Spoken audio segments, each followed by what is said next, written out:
You are listening to RudolfSteinerAudio.com.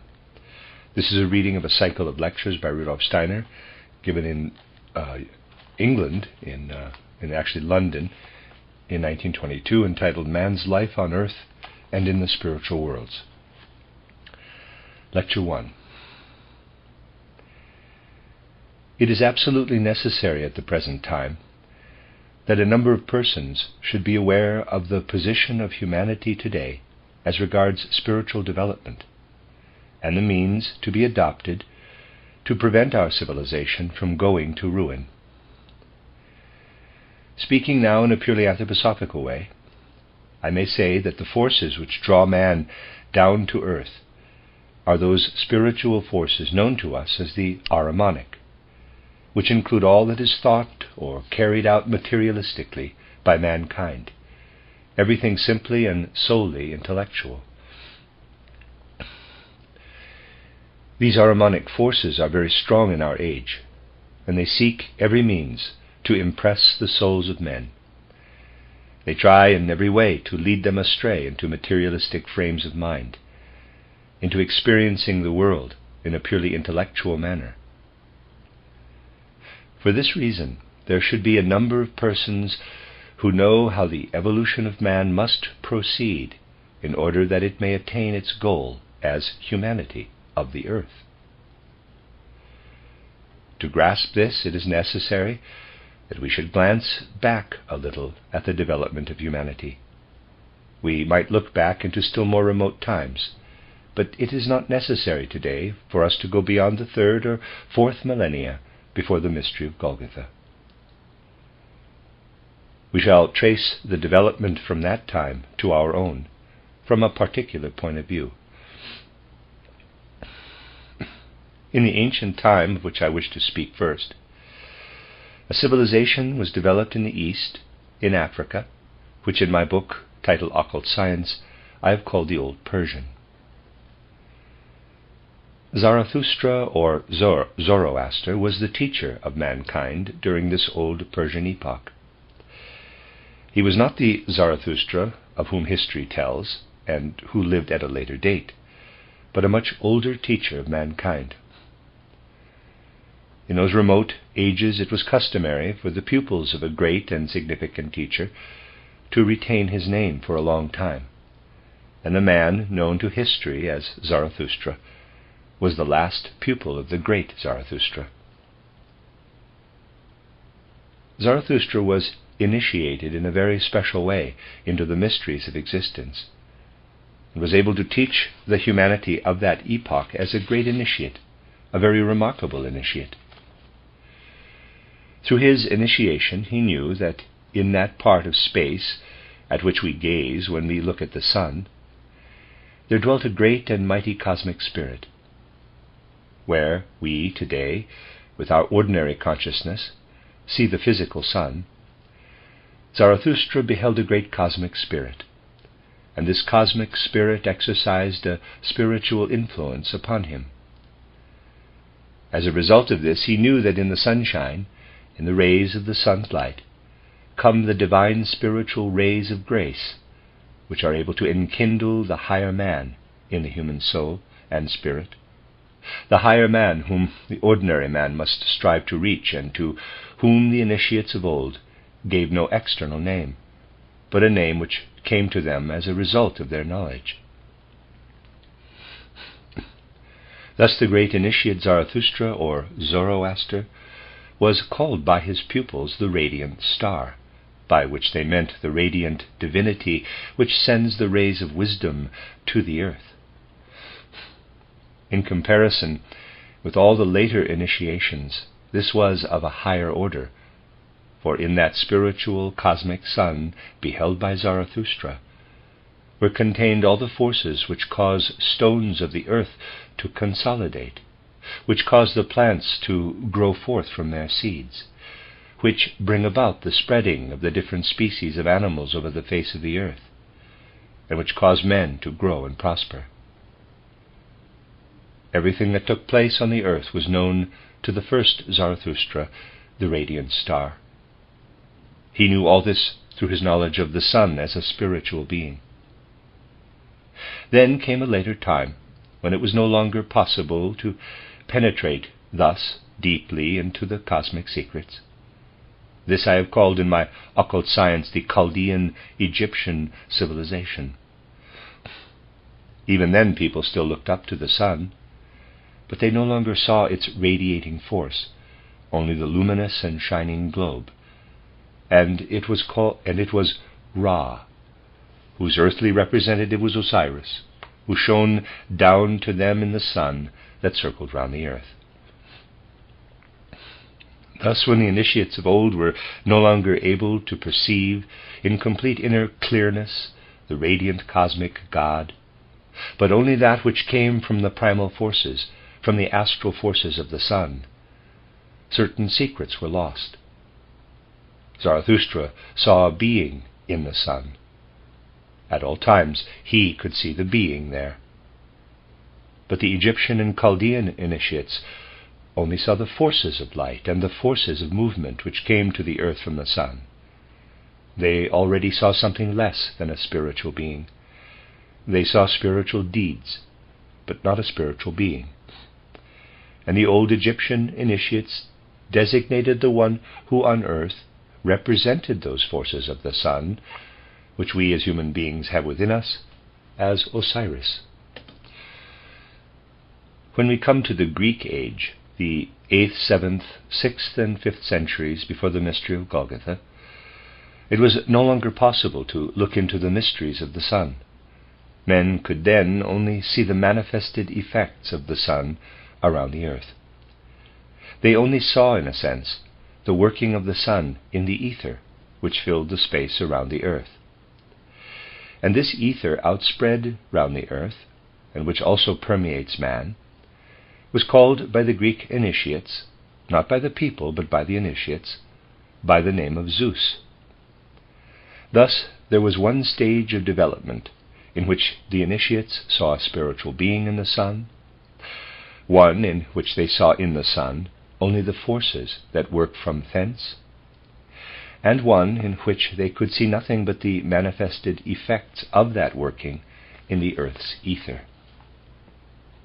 Now, my dear friends, the doctrine of these three sun aspects, that of Zarathustra, of Osiris, and of Pythagoras and Anaxagoras, was well known to one who drew as near to the initiation teaching as it was possible to do at that time.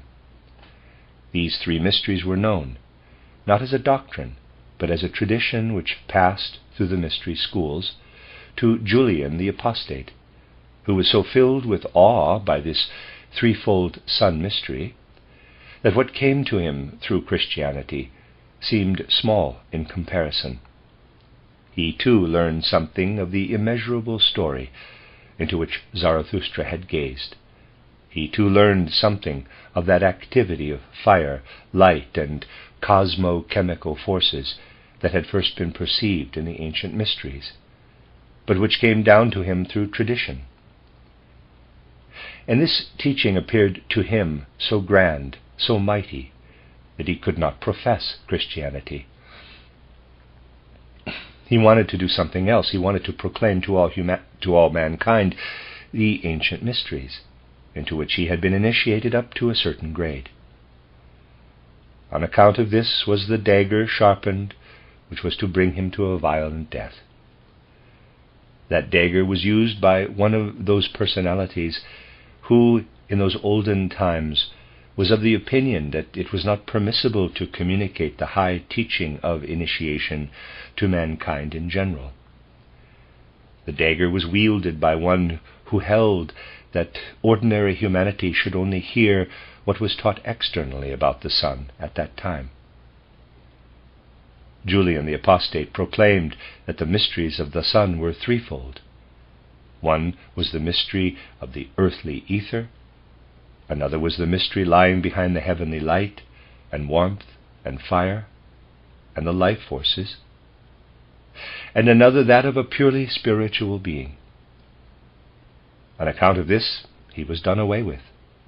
And indeed it must be said that at that time humanity in general was still at a stage of its development when it was by no means ripe for the reception of such mighty truths. We can also observe something else, something of exceptional significance. Much of what was contained in these three doctrines of Zarathustra, of Osiris and Anaxagoras, the spiritual sun, the elementary sun, and Zeus, the sun-permeated earth ether, had passed into the external esoteric culture of Greece. It was because so much of that ancient wisdom flowed into the personalities of Plato and Aristotle that we have such lofty philosophy, such wonderful Greek art. But the time had also come when the initiation truths of antiquity were no longer sufficiently protected from profanation. It came about that many of these truths had passed over and were known to certain prominent Romans, and especially to the most eminent Roman emperors and leaders of the Roman people. Augustus still knew how to preserve the initiation wisdom which had come over to him, but this is the reason why it was not possible for Rome to recognize that in Greek art and Greek wisdom was to be found something which, if rightly understood, could lead one back to the ancient wisdom teachings. So it came about that although the external brilliance of Greek civilization passed over to wholly prosaic and semi-barbaric Rome, the Romans were not able to hand, in its true form, to posterity what had lived in the Greeks. The ancient civilization could not pass on through Rome into the newly arisen Christianity with which was connected the mystery of Golgotha. Such words as these are not spoken in blame or criticism, for all these things are necessary for the development of humanity. We must clearly understand, however, that because Rome did not know how to value initiation, the old initiation truths could not be passed on through Rome to the West, and that we, as people of the ordinary consciousness of modern times, are severed from the holy truths because Rome did not understand them. As a result of this, a person belonging to Rome drove them away, and they had to flee to the East. I am bringing all this back to your minds because it is necessary for an understanding of what I am going to say, that we should cast a fleeting glance at the epoch when the spiritual teachers of old were able to gaze up at the starry heavens and see the threefold mysteries of the sun above them. Nothing of this has remained to posterity, save the triple crown of the Roman popes. The outer symbol has remained, but the inner essence is lost. The new initiation alone can look back to those old times. Through this new initiation, of which anthroposophy has to tell, we can look back once again into those ancient times of man's development, when man hearkened to the sun itself, when striving to learn the secrets of the evolution of humanity. When those who were pupils of the old initiates looked into the universe and spoke of what lived outside the earth as the effects of the sun, of what lived in the sun itself, in the great spiritual being of the sun, as perceived by Zarathustra, they meant fundamentally the same as what later was known as Christ. So that to all intents and purposes, it may be said that the old initiates perceived Christ outside the earth, in the cosmos, and indeed in that part of the cosmos represented by the sun. The essential part of the mystery of Golgotha is not the doctrine of Christ, for that was already possessed by the old initiates. Only they spoke of him as living not on the earth, nor in the forces of the earth, but in the forces of the sun. It is quite incorrect to suppose that the old initiates did not speak of the Christ being. That, too, is one of the truths that have been lost to humanity, that Christ was spoken of before the mystery of Golgotha as a super-earthly being. But this today is actually looked upon as an anti-Christian notion. Now, my dear friends, why should such an idea be considered anti-Christian, seeing that the early church fathers said, quote, "The wise men of old, often described as heathen, are Christians in a more profound sense than we." Close quote. The early church fathers spoke of Christians before the mystery of Golgotha. What came about through the mystery of Golgotha was that the being who till then could not be found on the earth, who could only be found outside it by those initiated into the mysteries of the heavens, was actually incarnated in Jesus of Nazareth, dwelt on earth, was crucified and laid in the earth, and was seen in his spiritual body after his resurrection by his initiated disciples. What was accomplished in the mystery of Golgotha was the descent to earth from cosmic heights of the great Son being. And the Christ who descended from spiritual worlds and passed through death, and whose body was laid in the earth, after his death and resurrection, also had initiated pupils. What he taught them is what many ought to know today, so that they may take part in the forces of the further development of humanity. Now, all the old initiates had really been instructed by super-earthly beings. The training of mankind was so prepared in the old mystery schools that the pupils of the mysteries were trained to be able to see outside their bodies.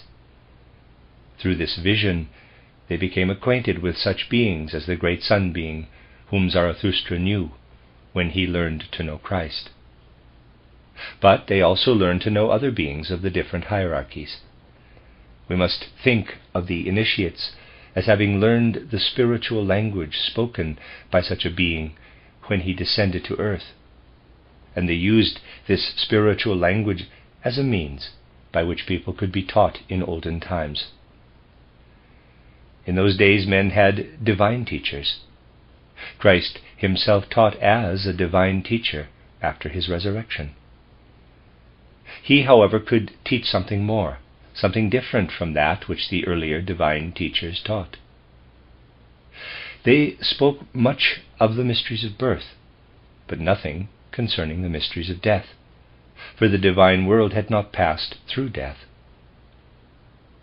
In that world from which the old divine teachers descended, there was not a single being who had undergone death.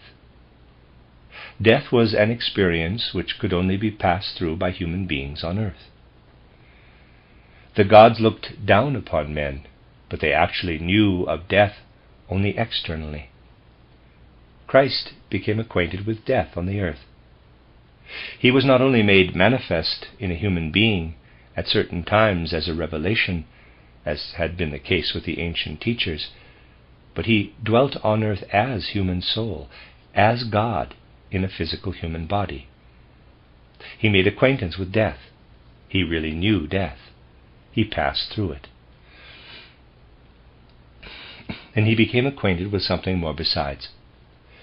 If Christ had only gone through all that took place from the John baptism in the Jordan to the crucifixion and the death upon the cross, he could not have spoken of those mysteries of which he spoke to his initiated pupils after his resurrection. They then saw that in the whole wide universe there could be no mysteries hidden from the divine teachers who descend to earth, or from the old initiated teachers, excepting the mysteries of the inner part of the earth. There, they knew, spiritual beings had rule, spiritual beings of a different kind from the gods who had descended to men before the mystery of Golgotha. Of these the Greeks knew, and in their mythology gave them the name of the Titans. But the first of the higher gods to make acquaintance with the interior of the earth, because he was laid in it, was Christ. It is an important point, my dear friends, that Christ made acquaintance on behalf of the higher gods with a domain which they did not know till then. This secret, that even they are evolving, was communicated by Christ to his initiated pupils after his resurrection. This secret Paul experienced in his initiation on the way to Damascus. It was an overwhelming experience for him when he discovered that the force which was formerly found in the sun was now united with the forces of the earth. What then was the reason why Paul, as Saul, persecuted the followers of Christ? It was because, as Saul, he had learned from the old Chaldean initiation that Christ did not live in the earth, but outside in the cosmos, and that those who maintained he lived on the earth must be in error. When Paul received illumination on the road to Damascus, he then realized that he was in error, that he had only believed what had been true at a former time, but what was true formerly had now become different. What formerly lived only in the sun had now descended to earth, and lives on in the forces of the earth. Thus, to those who first made the mystery of Golgotha known to mankind, it was not only an earth event, but a cosmic event, one that in the early Christian days was taught in the following way by the actual initiates. These first Christian initiates were so deeply initiated that they knew that Christ, who today appears as a being who passed through the mystery of Golgotha at the beginning of our era, descended from yet loftier heights to the sun. There he was perceived by Zarathustra. His force then passed over into the rays of the sun, and was discovered there by the Egyptian initiates. His force then lived in the environment of the earth. There it was seen by the Greek initiates. Now he was to be seen as a being who himself wandered about among men in an earthly body. Now he is to be seen in his right form as the risen one, he who was within the earth, who has seen the secret of the earth, and who can only gradually allow it to flow into the development of mankind. With an extraordinary warmth of eloquence, in the solitary schools of the early Christian centuries, these esoteric teachings of Christianity made their way over from the East, ever spreading further, but working very secretly. These were esoteric teachings belonging to Christianity. The early church fathers still knew something of them, but on the other hand, they saw the attack of Rome.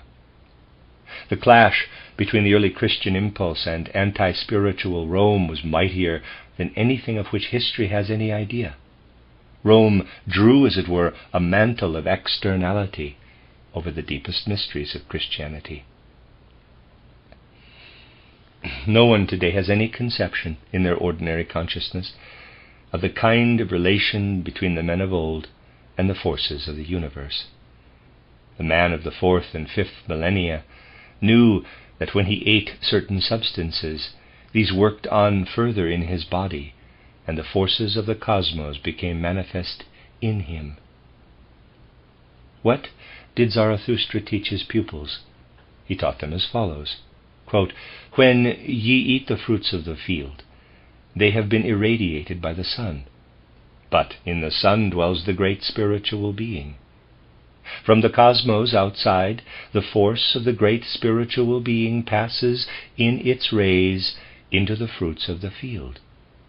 Ye eat the fruits of the field, and that which, as substance, is dissolved within you, causes you to be filled with the spiritual forces of the sun. The sun rises within you when you enjoy the fruits of the field. This ye must do at times of special consecration. At such times shall ye consume something prepared from the fruits of the earth. Meditate upon the thought that the sun is within this. Meditate thereon until the bread becomes radiant. Then enjoy it, and be ye aware that the spirit of the sun has drawn into you from out the whole wide universe, and has become living within you." Close quote. Of all this nothing now remains but the outer husk, the external part, the eating of the bread and the sacrifice of the Mass, as there is no more a transubstantiation. Those who propagated this externality, in the sense of what Rome introduced into Christianity, are they who fought most fiercely against the suggestion that man must possess cosmic wisdom in order to understand Christianity. They, however, are those who least understand the teaching of Paul. For Paul saw that the radiance of that force which comes out of the clouds, and which is the force of the sun, was a supersensible being, that it was the Christ, that through the mystery of Golgotha the cosmic Godhead united with the forces of the sun and descended to earth. In the first 3 or 4 centuries of the development of Christianity, a good deal was still known of this actual mystery. The external knowledge of the cosmos was then still so strong that even through the traditions that passed down to a later period, it can no longer be recognized in how highly spiritual a way the event of Golgotha was understood in the first centuries of the Christian era. The time has now come, however, when mankind must recover the spiritual understanding of Christianity which prevailed during the first Christian centuries. Since then, what man has passed through has developed in him a high degree of earthly wisdom, through which he has become a free being. Even the old initiates were not free, for when they desired the deepest impulses, they allowed themselves to be guided by divine beings. Man can only become free through this particularly high form of earthly wisdom. But in the near future, this will, more and more, subject man to the danger of having his soul seized by the anti-divine forces, the anti-Christian forces, which I call the Ahrimanic forces.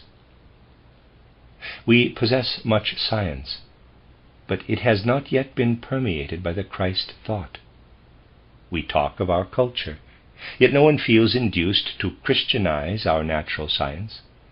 This must be done. Our natural science must be permeated by the Christ idea.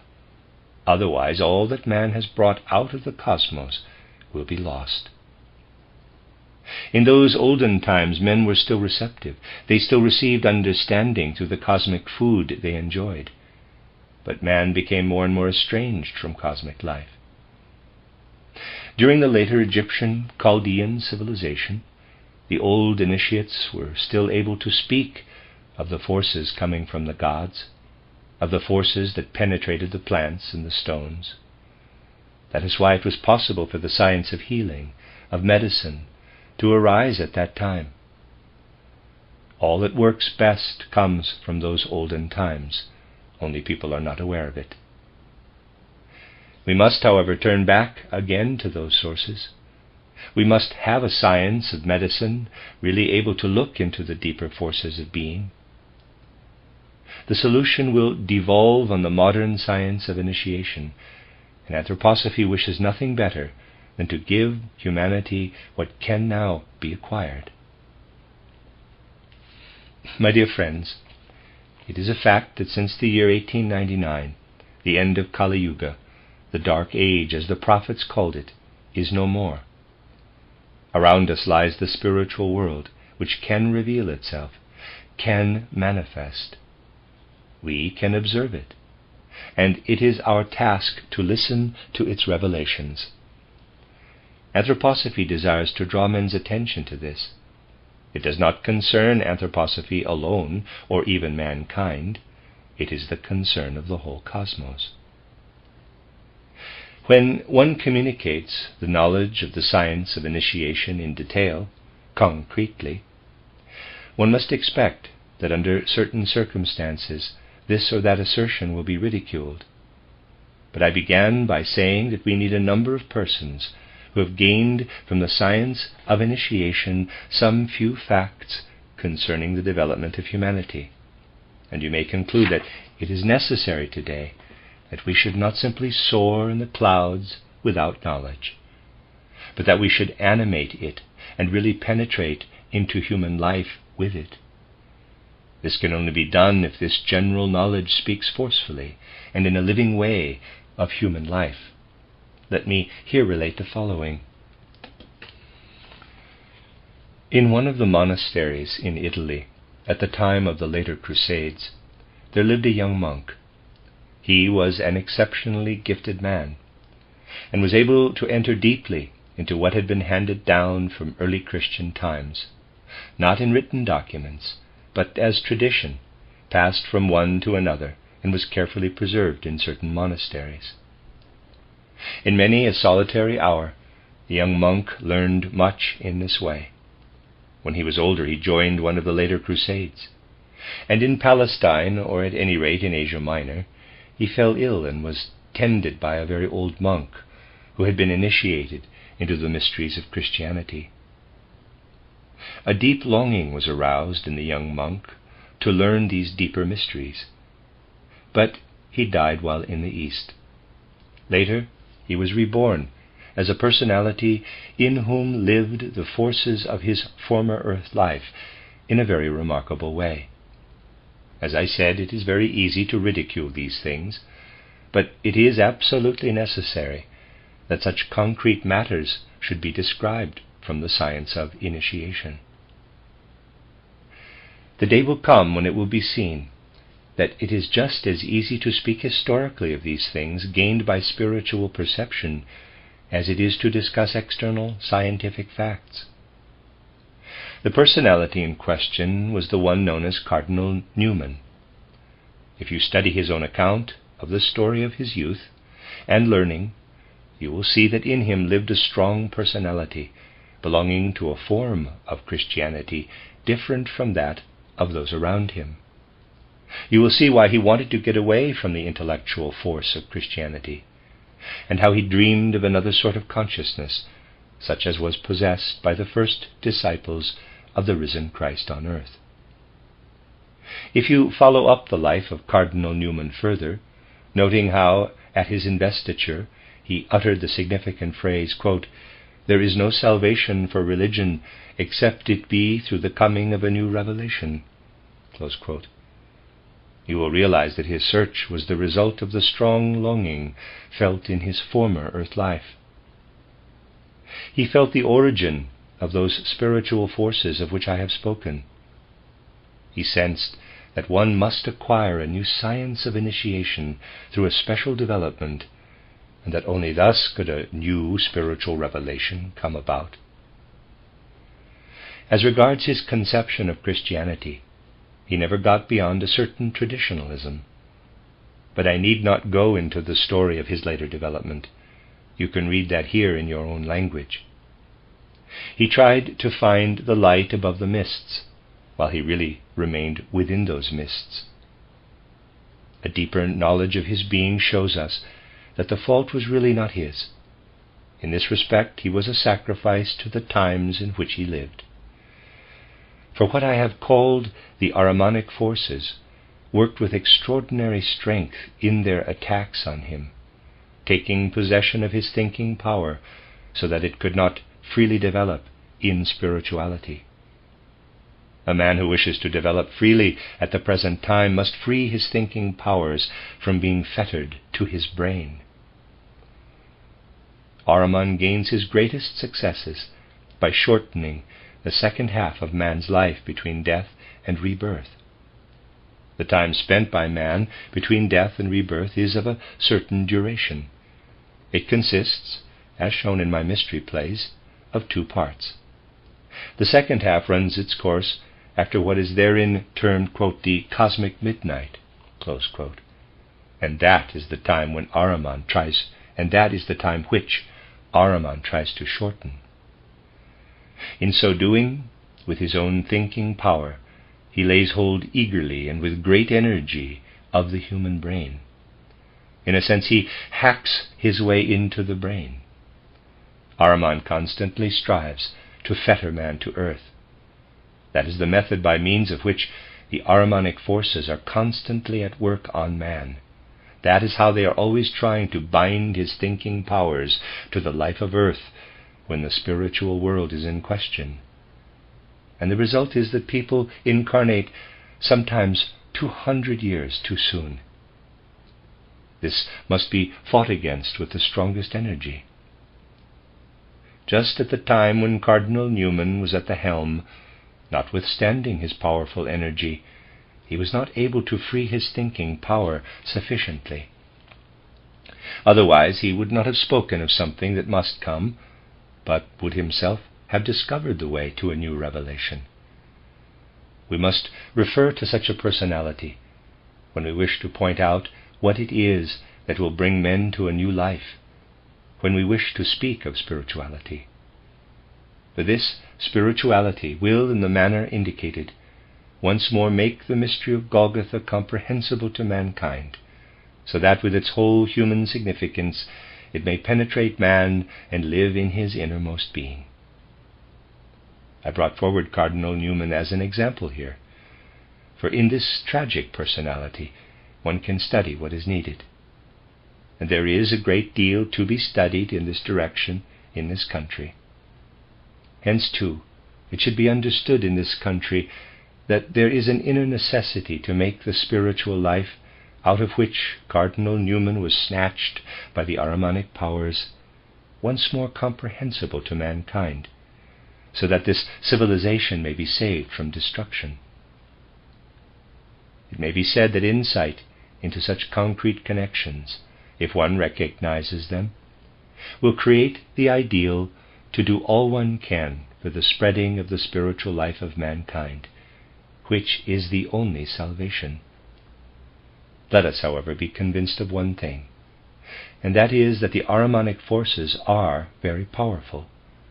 That to which anthroposophy desires to testify has strong enemies already, enemies inspired by the Ahrimanic powers. These powers will grow stronger and stronger. I particularly wished to tell you today that what is trying to go out into the world as the anthroposophical movement will have increasingly to battle with dreadfully hostile forces. If we realize what it is that the anthroposophical movement desires to do, we must keep our eyes open to observe the dreadful calumnies and attacks of other kinds from enemies who want to prevent it from gaining a footing.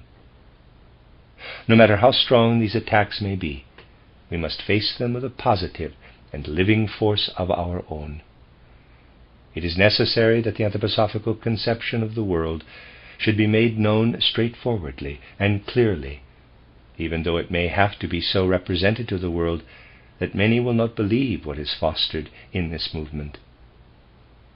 I hope that many will enkindle the necessary force within them, so that notwithstanding the misrepresentations and calumnies concerning the anthroposophical movement, which will certainly spread abroad, they may, through their grasp of the positive, go forward in their work of making the need for the spirituality of the world felt.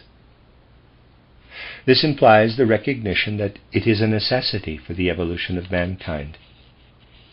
If, my dear friends, we have drawn a little closer together through a mutual understanding of the innermost character of anthroposophy and its significance for our age, this communion for which we have had to wait on account of the circumstances of the times will bring forth fruits which to me would be very beautiful. In this spirit and in the thought of this mutual understanding, we now separate in space, though we remain together in soul. The end of Lecture 1, given in London on April 24th, 1922.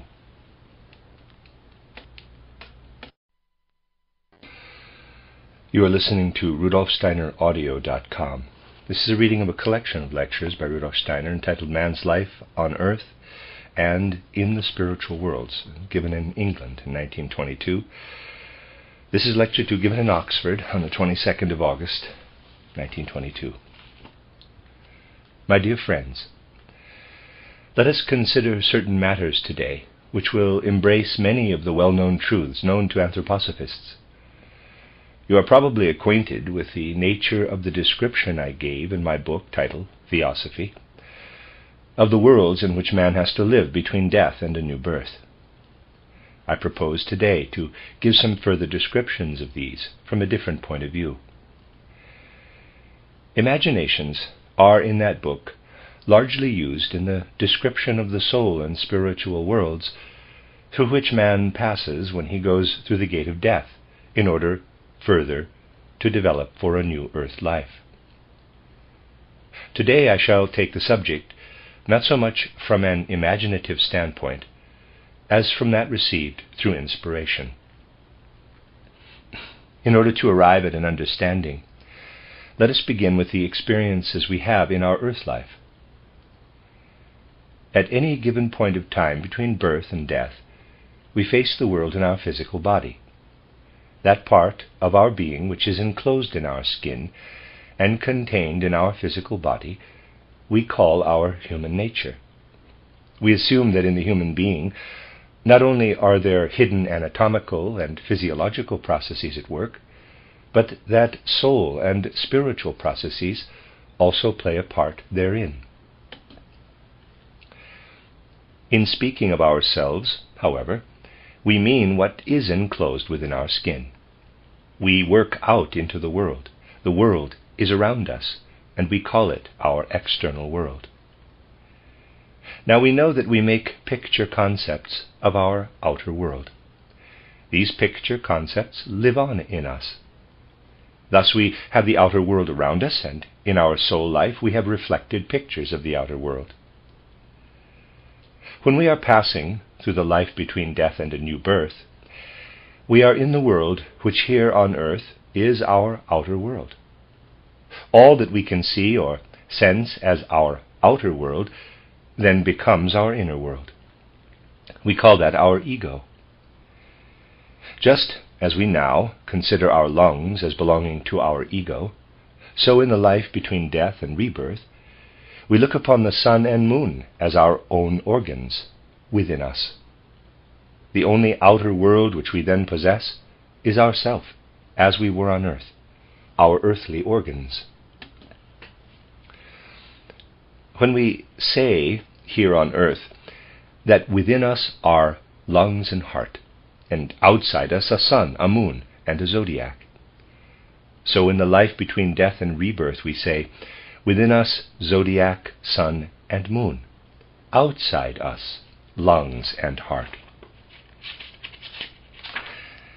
Everything we now have within our skin becomes, to an ever-increasing extent, between death and rebirth, our outer world, our universe, our cosmos. Our perception of the relation between world and man is completely reversed in our life between death and rebirth. So when we pass through the gates of death, we have at first a distinct picture of what we were upon earth, but only a picture. Imagine this picture making the impression of an outer world upon you.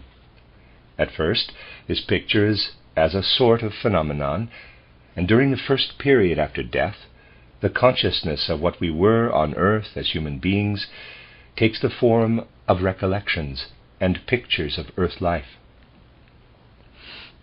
But these rapidly come to an end, being replaced by the perception ego, world, universe, man. This perception becomes more and more vivid. But you must not imagine that the lungs appear as they do now. They do not present an aspect which could compare even with our view of the beauty of sun and moon. For that which is then lungs and heart is much grander, much mightier than the sun and moon seen here by our human eyes. In this way we get for the first time a true impression of what Maya really is. People speak of Maya, of the great illusion of the earthly world, but they do not really believe it. They secretly believe that everything is as it appears to their earthly eyes. This, however, is not the case. The lungs and heart are only illusory structures.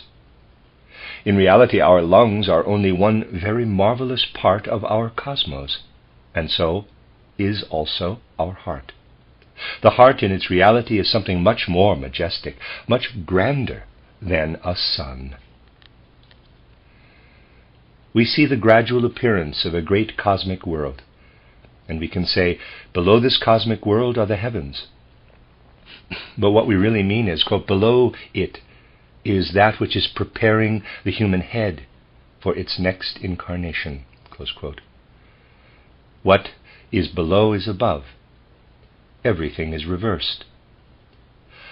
All the forces are there which prepare a man for his descent to earth and enable him to stand on both feet in his next earthly life. This can be summed up in the following words. The nearer we approach a new earth life, the more does the universe man seem to contract. We become more and more aware that this majestic universe man, more especially majestic in the middle of the time between death and rebirth, that the majestic universe man shrinks together in a sense, and the planets which we have within us, and their weaving, become that which vibrates and pulsates in our human etheric body, while the fixed stars in the zodiac become that which forms our life of nerves and senses. It shrinks together, takes first a more spiritual form, and then becomes etheric body. When it has become quite small, it is taken up into the mother's womb and clothed with earthly substance. Then comes the moment when we approach earth life and feel that the universe, which was formerly ours, is disappearing. It shrinks together and becomes smaller. And this produces in us the longing to return to earth, once more to unite ourselves with a physical body, because this universe, in a sense, withdraws from our spiritual vision. We see how we became human, and we have to reckon with quite different periods of time.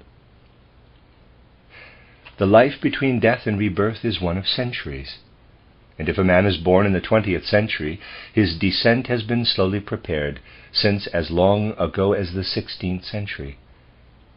He himself has, in a certain respect, worked upon his earth conditions. Your great-great-grandfather, living, say, in the 16th century, fell in love with your great-great-grandmother. They felt the impulse to come together. In this impulse, you yourself were working from the spiritual world. Then, in the 17th century, a less remote great-grandfather loved a less remote great-grandmother, and again it was you yourself who brought them together. You selected the whole generation in order that your father and mother might finally be there. In that mysterious, indefinable element which is to be found in earthly love, play the forces of those seeking incarnation in the future. Hence there is never complete freedom or complete consciousness in the external conditions which draw men and women together. These things are quite beyond the understanding of the modern man. What we know as history today is in reality only quite external. We do not know much of the history of man's soul in our present external life. People do not realize that the souls of men had quite different feelings in the 12th and 13th centuries. In the 10th, 11th, and 12th centuries, men still knew of the mysterious forces working into their souls, out of the spiritual worlds, from the human souls therein, though the knowledge was dreamlike, and did not exist in the clear conscious form in which I have now given it. Not much has been said in the West concerning repeated earth lives or reincarnation, but there always have been men who knew of these things. The churches have always eliminated and condemned all thoughts of repeated earth lives. But you must nevertheless bear in mind that many people in Europe, down to the 12th and 13th centuries, were aware that man passes through repeated earth lives. But then came the age in which the humanity of the West was to develop intellectuality. Man had to attain to free spiritual activity, to freedom. Free will did not exist in the ancient days of dreamy clairvoyance, for there is no free will. At the most there may be a belief in it, in those human relationships which, let us say, are governed by earthly love, as I have just described it. The interests of the souls about to descend to earth must always be reckoned with. Humanity must, however, become more and more free as the development of the earth goes on, for only thus can the earth attain her goal. For this purpose, intellectuality was necessary at one particular epoch, and that epoch is our own. For if you look back to earlier conditions of the earth, when men had dreamy clairvoyance, there were always spiritual beings living in that dreamy clairvoyance. Man could not say at that time, quote, "My thoughts are in my head," close quote. That would not have been true. In those olden times he had to say, quote, "I have the life of angels in my head," close quote. And later on he had to say, quote, "I have the life of elemental spirits in my head," close quote. Then came the period, lasting from the 15th to the 19th and 20th centuries, during which man had no longer anything spiritual in his head, nothing but thoughts, mere thoughts. But man had nothing more of a higher spiritual nature within him, nothing but thoughts. He became able to form pictures of the outer world. Could man have become free as long as spiritual beings lived within him? No. They guided him absolutely and entirely, and gave him everything. Man could only become free when he no longer had spirits to direct him, when he only had thought pictures. Thought pictures cannot compel you. When you stand before a looking-glass, no matter how wicked the man in the looking-glass may be, he can never give you a real box on the ears, because he is not reality. He is only image. When you are making a decision on some point, that can be reflected in a mirror picture, but the picture itself can make no decision. In an age in which intellectuality fills our heads with nothing but thoughts, free will arises, for thoughts cannot compel. If we do but allow our moral impulses to be pure thoughts, as I have described, entitled The Philosophy of Spiritual Activity, also known as The Philosophy of Freedom, also known on this website as Intuitive Thinking as a Spiritual Path, end of aside, we may then acquire freedom in our age. The age of intellectualism had to come. It may perhaps sound strange, but it is the case that the time when men were to develop mere intellectualism, mere picture thinking, is now over. It came to an end with the 19th century. If men now continue to form mere picture thoughts, these thoughts will fall victim to the Ahrimanic powers. The Ahrimanic powers find through them an entrance into man, and he yields up his freedom to them. Humanity is facing this danger at the present day. Humanity is now confronted with the possibility either of learning to understand the spiritual life, of understanding that there is a reality such as I described in the beginning of this lecture, or of denying it. In the latter event, man loses the possibility to think in freedom, and Ahriman and the Ahrimanic powers begin to think in him. And then the whole of humanity enters a condition of decline. Thus it is in the highest degree necessary that more and more men of the present day should understand that we must return to spiritual life. People must seek to develop in themselves the feeling of the necessity for a return to spiritual life. For if they do not do so, humanity must succumb to Ahriman. Thus, seen from a higher standpoint, the position of humanity is extremely serious. We ought to give this thought the precedence over all others, and consider all thoughts in the light of this. I hope that what I have said will have made it clear to you that the life we pass through in the spiritual world, between death and rebirth, differs completely from our life here between birth and death. For this reason, pictures taken from earth life, no matter how ingenious they may be, cannot adequately characterize the real spiritual life of man. and we must slowly and gradually rise to the understanding of the reality in the spiritual world. Let me give you examples of this. Let us suppose that a man leaves his earthly body here and passes over into the spiritual soul world. And let us further suppose that someone who has acquired initiation knowledge in the inner sense is enabled to observe souls in their life after death. Of course, much preparation is necessary to make this possible, as well as a certain karma, which connects man here with the soul on the other side of death. The point is that we must acquire a possibility of making ourselves understood by the dead. I am now speaking of extraordinary, difficult spiritual experiences, for it is generally easier to describe the spiritual world than in the slightest way to come near to a dead person.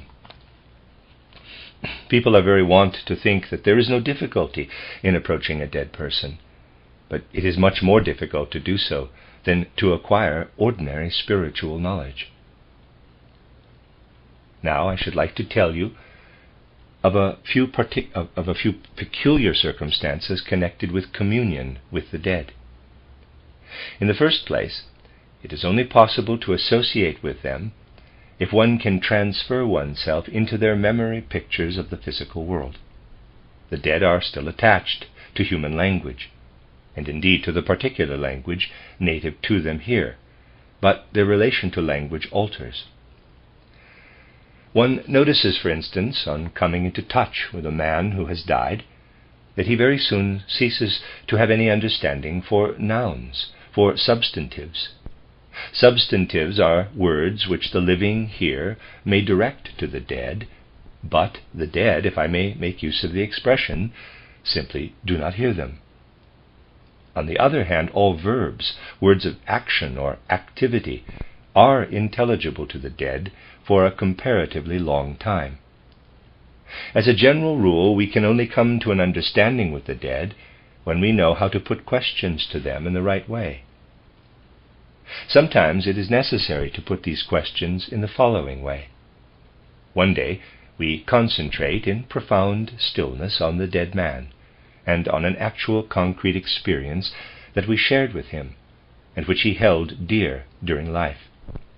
In his soul, after death, there are more pictures than abstract conceptions, and it is therefore best to concentrate on.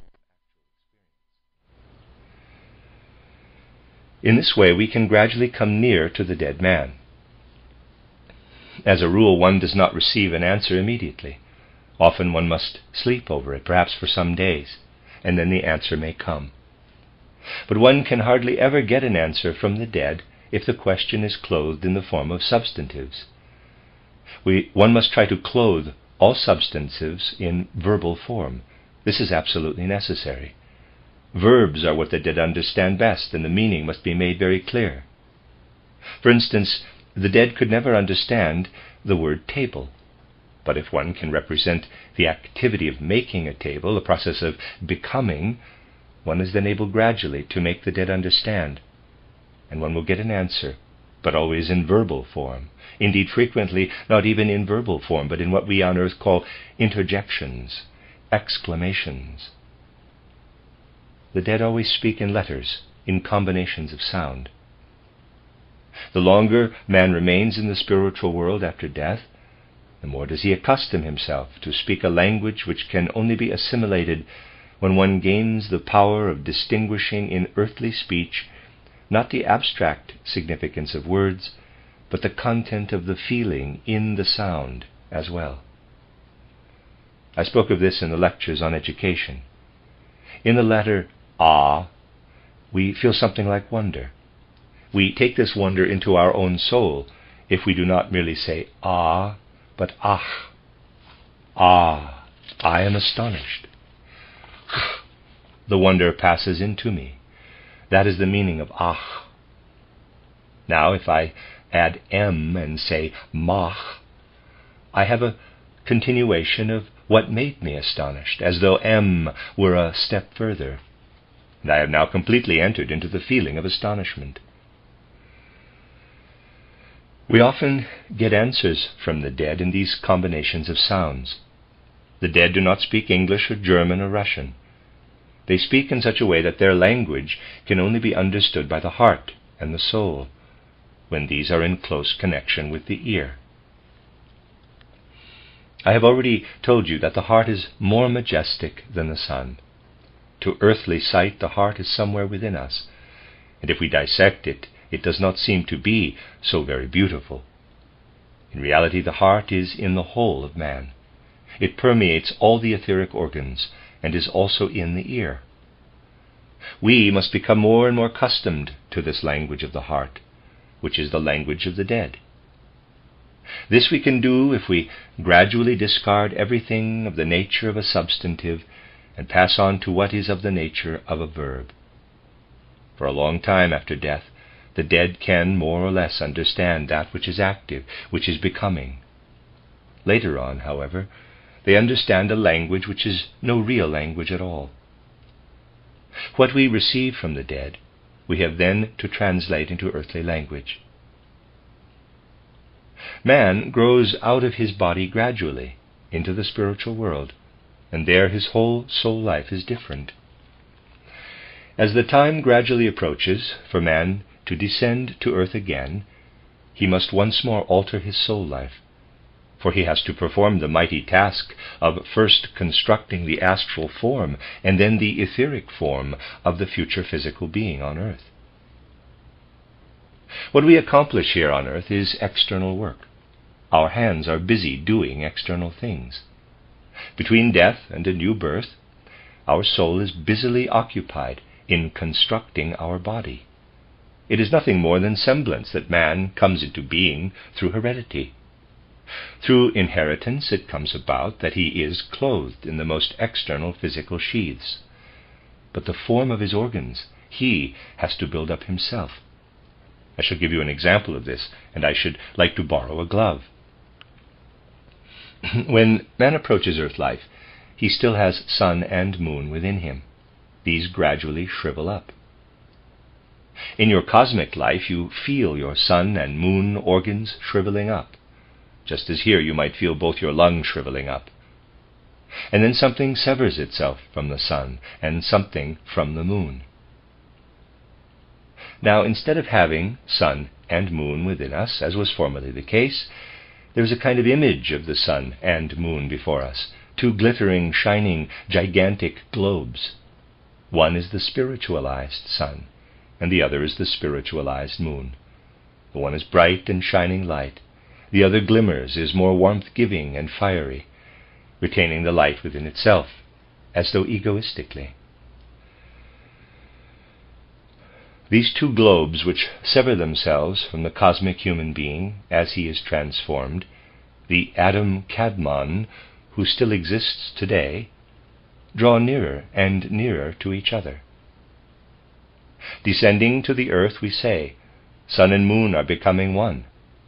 This is it which leads us from great-great-grandmother, great-grandmother, grandmother, finally down to the mother who is to give us birth. We are being guided by a sun and moon, and in the process they draw nearer and nearer together. A task then confronts us. We see as a single spot what is still distant in the human embryo, and we see that which, as combined sun and moon, has become unity, drawing near to the mother. This approach can be described approximately in the following way. Think of this glove as being the united sun and moon before you.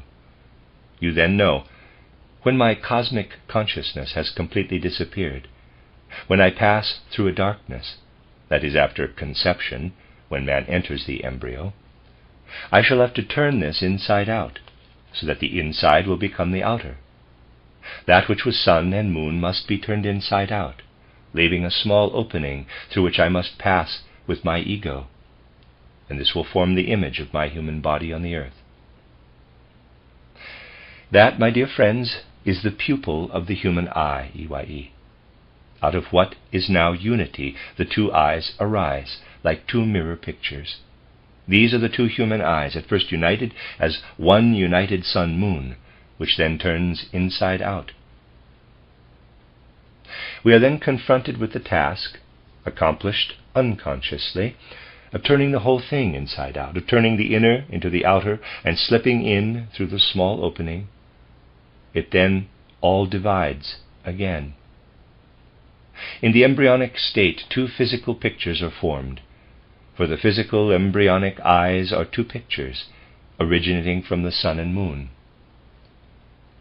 In this way, by gathering together all we experienced as universe, and giving it definite form, we develop the single parts of the human organism, and these are then clothed and enveloped in plastic matter and substance. They take on substance. But the forces must be developed by the man who fashions them out of the universe.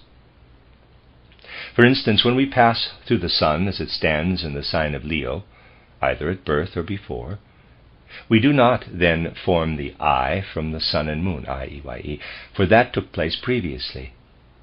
But during this time, we unite ourselves with the inner being of the sun. If we could see this inner part of the sun, it would have quite a different appearance from what the physicists of the day imagine. Their physical conception is so void of imagination. The inner essence of the sun is not a ball of gas. It is something which is less than space, from which space is indeed eliminated. If we picture space as spread out, as pressing in upon us, we must think of the inner essence of the sun as a suction, as negative space, emptier than space. Very few people can get a real conception of this. When we pass through this, we experience something which can be developed and subsequently form the human heart. It is not correct to say that only the eyes are formed out of the sun and moon. The heart, too, is formed out of them.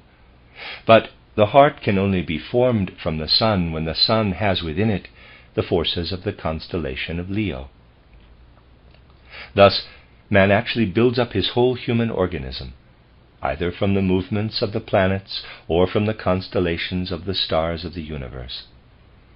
The human organism is an image of the world of the stars, and a great part of the work between death and rebirth consists in working to form our body out of the universe. The human being as he stands on the earth is a universe, but a universe that has shrunk together, contracted. Yet natural science is naive enough to believe that man only originates from the physical human germ. That is just as stupid as to look at a magnetic needle which points toward the north at one end and to the south at the other, and to imagine that neither end believes what the other is doing. Such a conception seeks the directing forces within the magnet itself, instead of seeking the whole earth as a magnet. This is to believe that man arose from the human germ. Man does not originate from the physical human germ, but he comes from the whole universe. And his life of soul and spirit, between death and rebirth, consists in working upon the supersensible, etheric human soul form, which then contracts to such an extent that it can clothe itself in physical substance. Man is in reality the scene of action of what the universe, and he himself with his transmuted forces, accomplishes in respect to his physical body. Thus man gradually breaks away from language, as he knew it, of the substantives, and assimilates to a special language of verbs. And he then passes on from language to the inner perception of the world of the stars. He then lives in the world of stars, and begins to organize and construct out of that world what he is to be in his next incarnation. Thus, as a result of the transformation of language, he passes from the physical into the spiritual, and in the same way, as a result of the transforming of the universe, he passes back again to become man. We can only understand the life cycle of man between death and rebirth when we understand how the spiritual and soul element, which then loses itself in language, becomes one with the world of the stars, and then draws back again out of that world. At the time of the mystery of Golgotha, Many people were still aware of these things. At that time, no one believed that Christ Jesus was a being who had developed on the earth. Everyone believed that before the mystery of Golgotha, Christ Jesus had been in that world to which we ourselves belong, between death and rebirth. And they reflected upon how he had descended and passed into the earth. Initiation science had been rooted out of the Roman world, and only the old dogmas were allowed to remain. One society, in Italy in particular, in the 4th century of our era, made every kind of effort to prevent the old methods of initiation from being transformed into the new, so that men should only retain the knowledge of the outer physical world and know of the supersensible worlds. Only the old dogmas, which they gradually accepted as concepts with their intellect alone, which they could no longer understand but only believe. Thus the knowledge which once existed was destroyed and reduced to a knowledge of the earth and a mere belief in another world, until finally the belief itself dwindled away to a series of dogmas that were no longer understood and were simply a point on which man's faith could rest. What is the belief of modern man, who no longer holds to the dogma of the Trinity? He believes in a vague, general, spiritual element. But we must get back to a true vision by means of which we can find our way into the spiritual. That is to say, we require a science of initiation, which speaks to us as follows: the human eye, EYE, is worthy of all wonder, for it is really a little world in itself. It is not a mere image. It is a reality for the reasons I have just given you. For at one time in our life, between death and rebirth, our two eyes were one. And this unity later turned inside out and was really a fusion of the images of sun and moon. We have now two eyes, because if we had been organized to see with one alone, as did the Cyclops, we never could have developed the ego in a visible world, but only in a world of feeling. Helen Keller has a different world of feeling and perception from that of other people. She can only understand things because language was explained to her. We develop an ego feeling through being able to lay the right hand over the left. Especially when we place the symmetrical members one on the other, we develop a subtle, fine conception of the ego, because we cross the axis of the two eyes in visualizing. Just as we cross our hands, so do we cross the axis of our two eyes whenever we look at anything. In the spiritual world, the two material eyes are one, and this single spiritual eye lies behind the root of the nose, and is then transformed into the two eyes. Man can feel himself to be man, because he has a right and a left side. If he possessed only right or left, if he were not a symmetrical being, there would be no perception in the world. Man would never acquire an ego complete in itself. When we transform the two images of the sun and moon into one, we are doing this for our future incarnation, for we realize that we cannot dissolve into the whole universe. We cannot be a sun man with the moon man separate from us. We must become a unitary being. This sun-moon, human eye, comes into existence in order that man may feel himself a unitary being.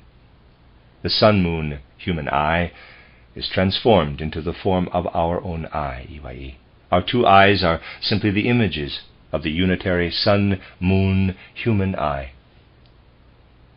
That is what I wish to tell you today, my friends, about the experiences we have in the spiritual world. Experiences which differ so much from those we have here in the physical world. These things are connected in the way I have described, but processes are reversed.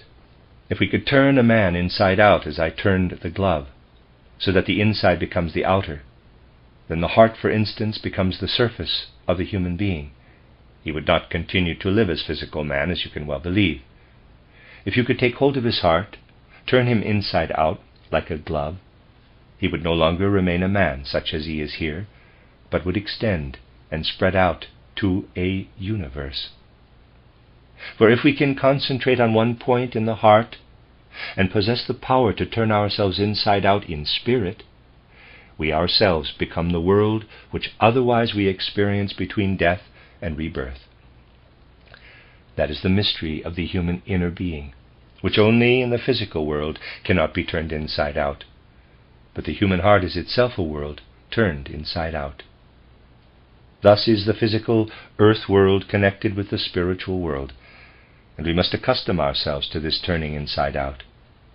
Unless we do so, we shall never attain to a conception of the true relationship between the physical world and the spiritual world. The end of Lecture 2. You are listening to RudolfSteinerAudio.com. This is a collection of lectures by Rudolf Steiner entitled Man's Life on Earth and in the Spiritual Worlds, given in England in 1922. This is Lecture 3, given in London on the 30th of August. When one can be so seldom together, one would like to compress as much as possible into a lecture. Indeed, the temptation is to put too much into it. In spite of this, I am going to try today to describe from a certain point of view what we may call the other side of human existence on the earth. And I should like to connect this with certain deeper knowledge, certain spiritual knowledge, and its significance for our age. When all is said and done, how much does man know about his existence when his knowledge has been acquired only by the use of his senses and the intellect bound to them? With the ordinary sense consciousness, we pass through the waking part of human existence only. And yet it is really not for nothing that the spiritual powers guiding the world have woven the sleeping state into man's existence. A very great deal happens to man from the time when he falls asleep until he wakes up. Indeed, by far the most of what the Spirit has to accomplish through man in earthly existence comes to pass during the sleeping condition. During the waking state, there is accomplished only what man is working at in connection with himself and with the external world. During the sleeping state, the purposes of higher spiritual beings in connection with human evolution and the soul of man are carried out, in order that the collective development of man in earth existence may go forward. We must not forget that although modern initiation science is able to look with greater precision into what happens to man between sleeping and waking, yet these things do not happen only to those who are initiated, but to all men. Indeed, man's evolution depends upon them. The initiate can only draw attention to them, and more men must feel and perceive their significance. Men, that is to say, who reflect upon the meaning of this earth existence. Today I should like to describe to you quite simply what comes into play during man's sleeping state.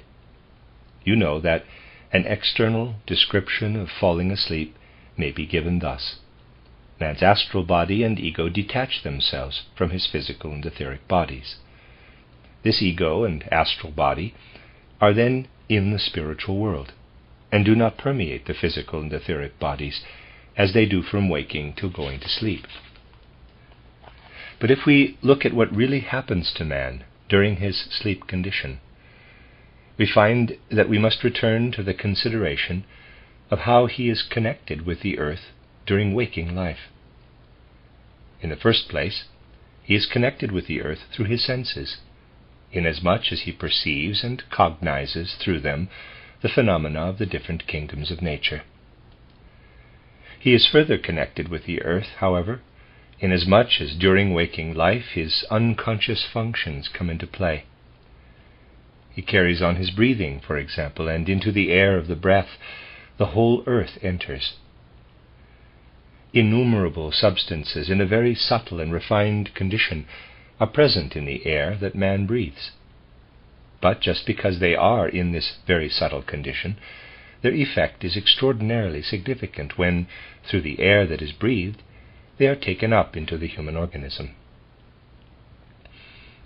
Just in the same way as what a man perceives through his senses enters him consciously, so there enters unconsciously during his waking life much that is of a nature more material than what enters through the abstract conceptual state of perception and thinking.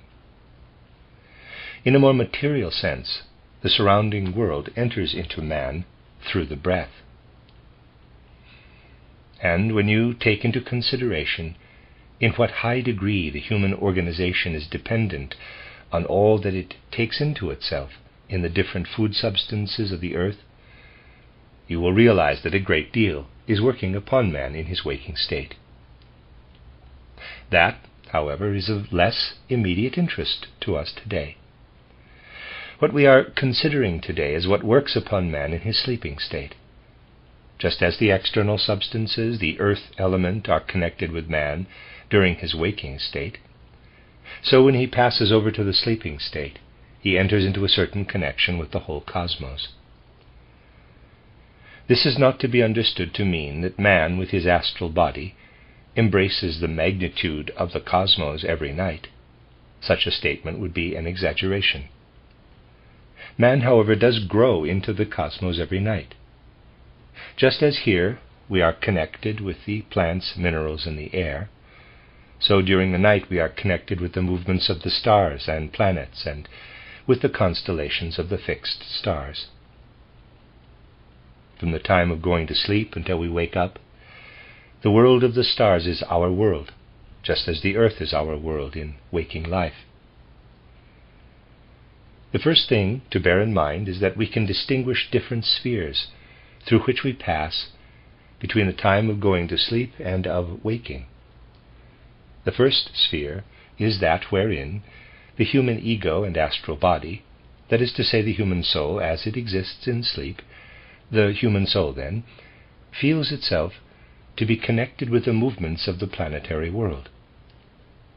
Just as we should say when we wake in the morning and return to our physical body, quote, we have within us our lungs, heart, liver, brain, close quote.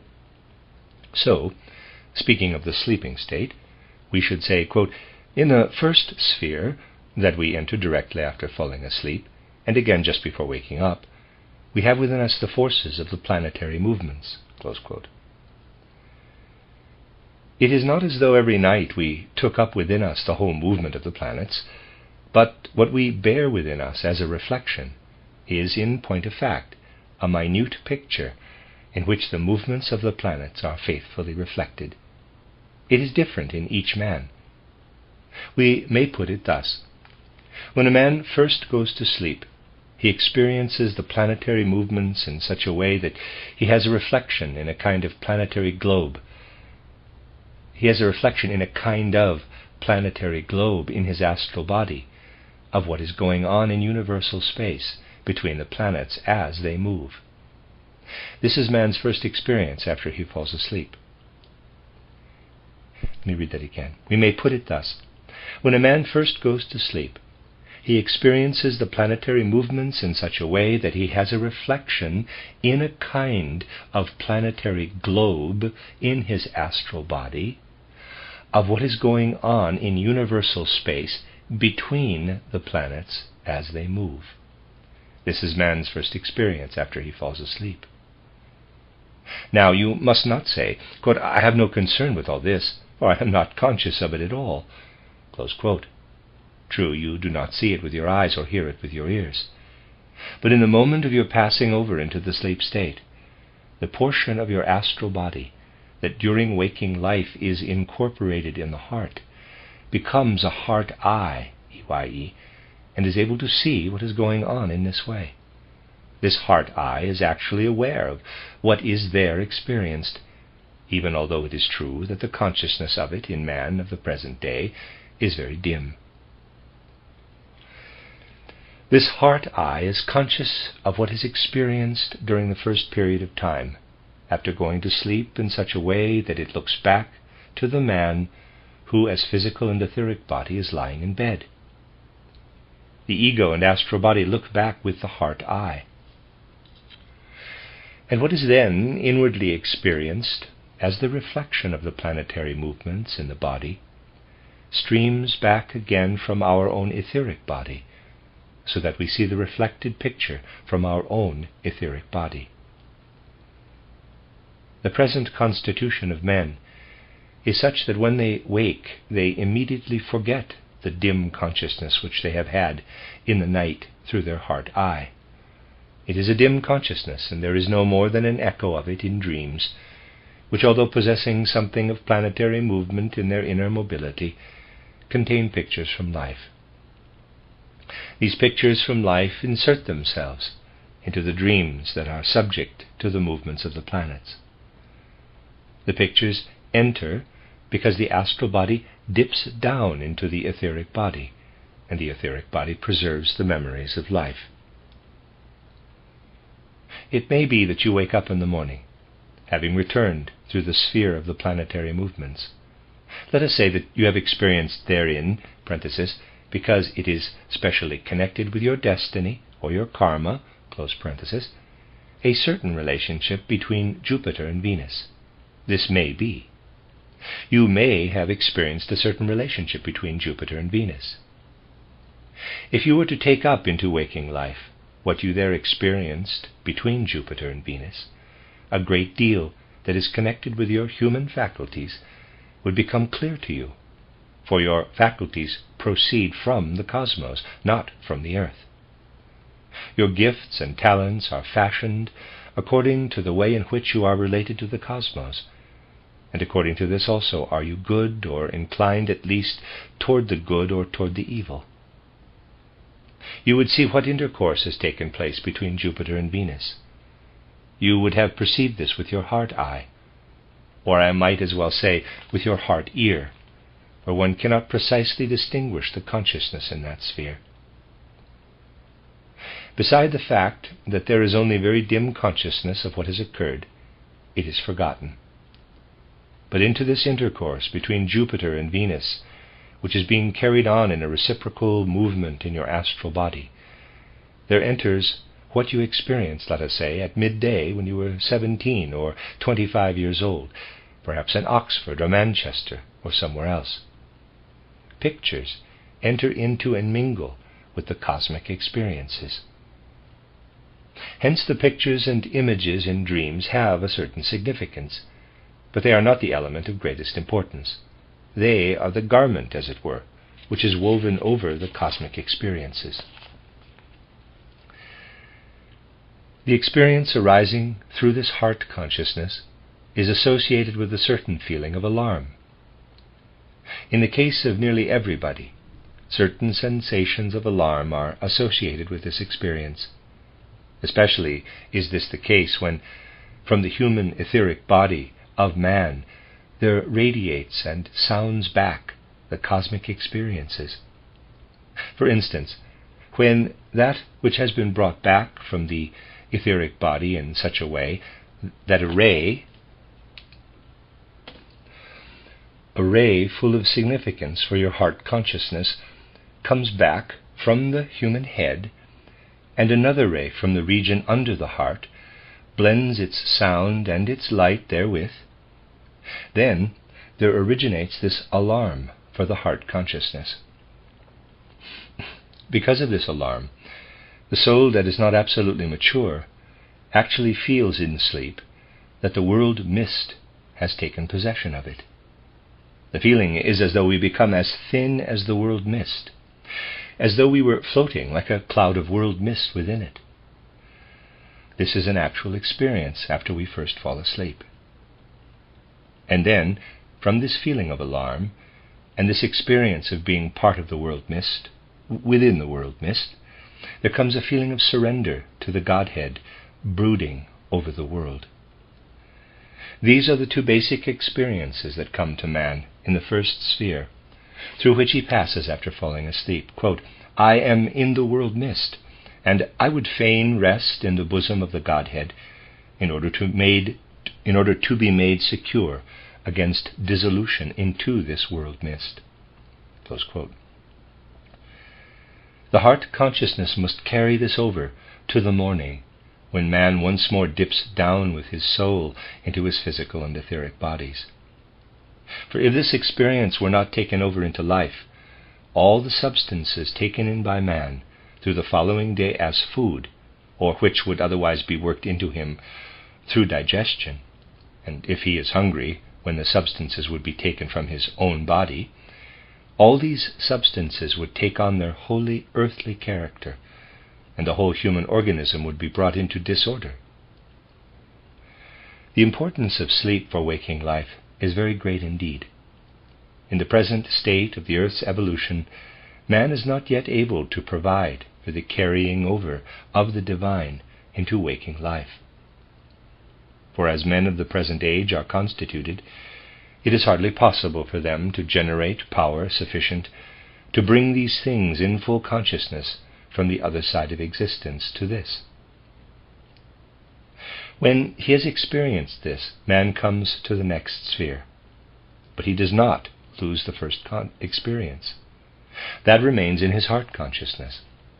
The next sphere is much more complicated, and a man becomes aware of it with that part of his astral body which, during the day, in his waking life, is embodied in the human solar plexus, embodied as well in his whole limb organization.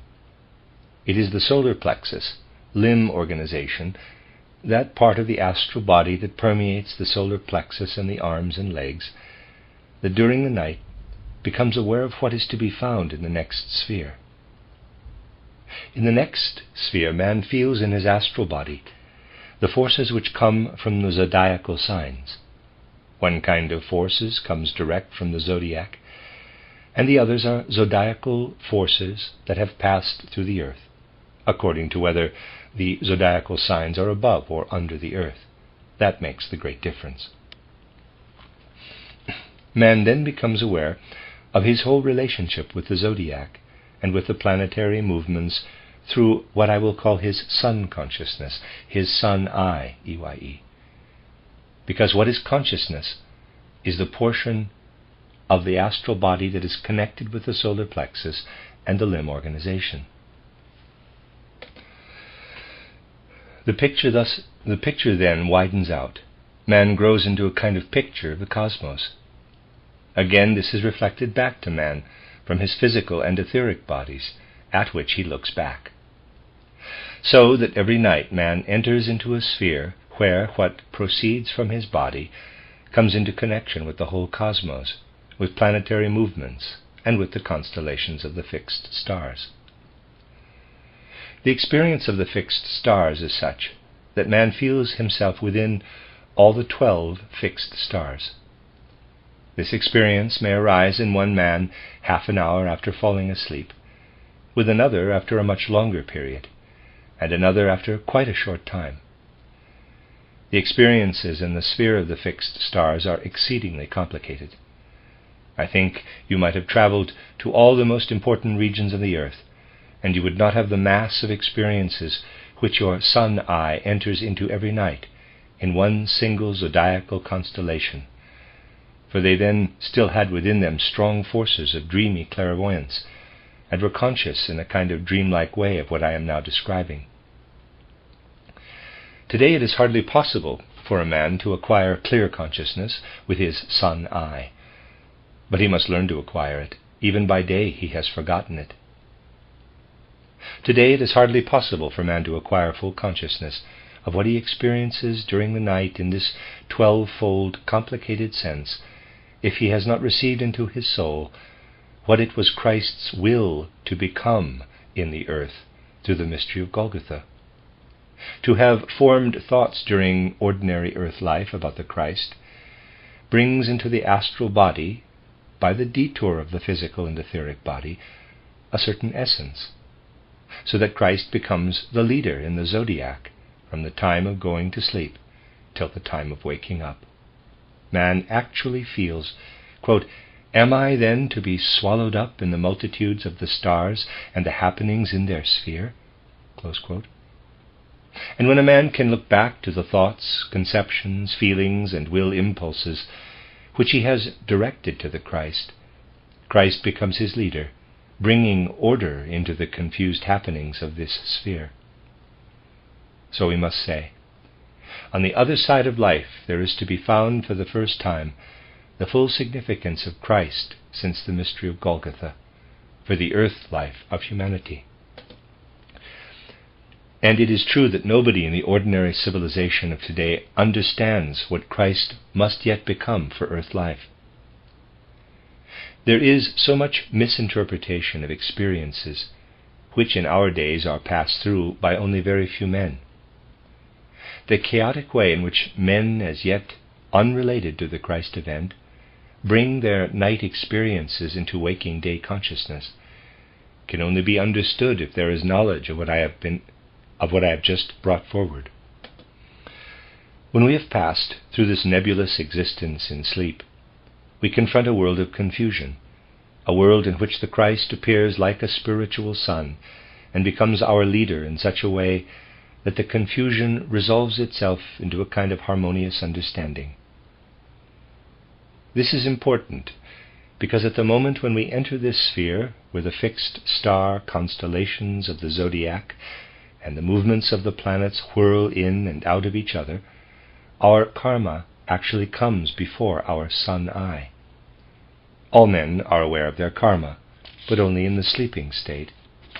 In the waking state, it is only the reflection of this consciousness that steals in as a kind of feeling.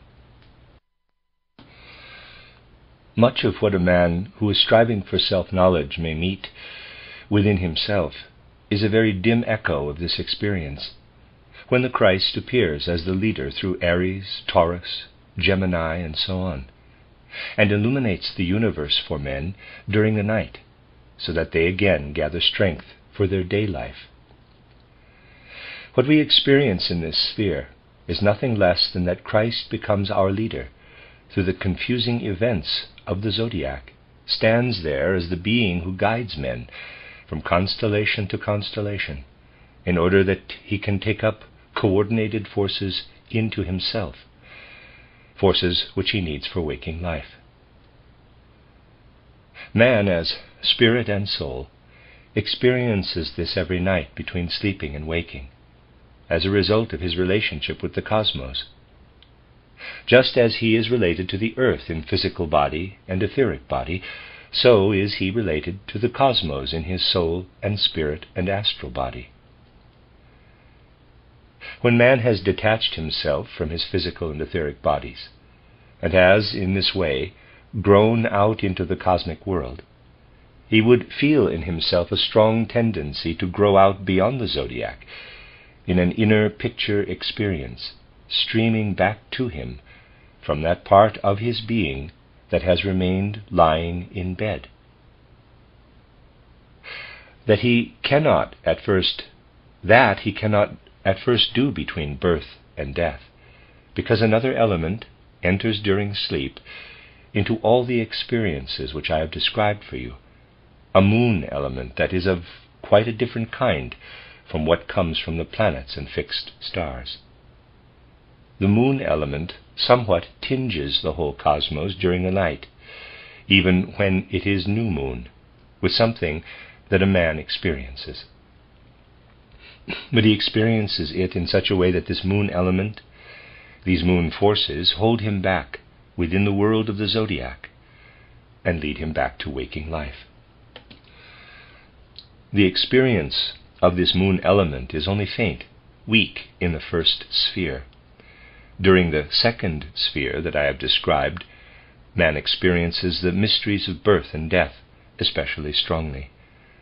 His organ of experience there lies still deeper than the heart eye and the sun eye.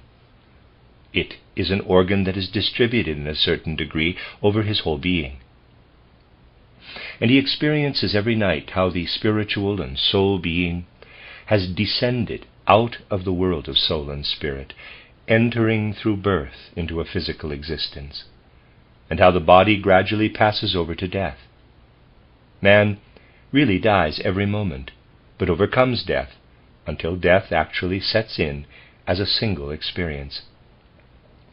In that moment when man experiences how the soul passes through earthly bodily existence, he experiences through the same forces his connection with the rest of humanity.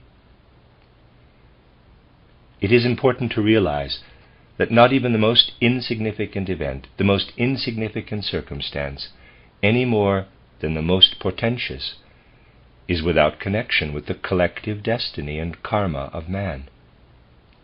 Souls to whom we were related in past earth lives, or to whom we are related in this, whether they are for a time in the spiritual worlds or are here on earth, all men's affairs with men, human relationships which have an inner connection to the mystery of birth and death, all come before his spiritual human eye, EYE. Man feels himself to be within his whole life destiny. This is connected with the fact that all other forces, namely those of the planets and those of the fixed stars, tend to draw us out into the cosmos. The tendency of the moon is to place us again within the world of men. The moon tears us out of the cosmos. The forces of the moon are set in opposition to the forces of the sun and the forces of the stars. The moon determines our relationship to the earth. Hence, the moon brings us, in a certain sense, every night back from the zodiacal experiences to the planetary experiences, and finally to the earth experiences, inasmuch as we are brought back into the physical human body.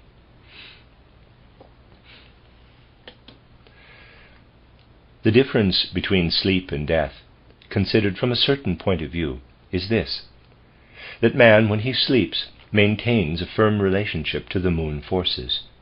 These moon forces direct him every night anew to the meaning of his earth life. But this can only be the case because there streams back to man from his etheric body all that I have described. In death, the etheric body is drawn out of man's physical body. The reversed memory of the last earth life comes about, and now it is this etheric body which, for a short period of some days, permeates the cloud of which I have spoken.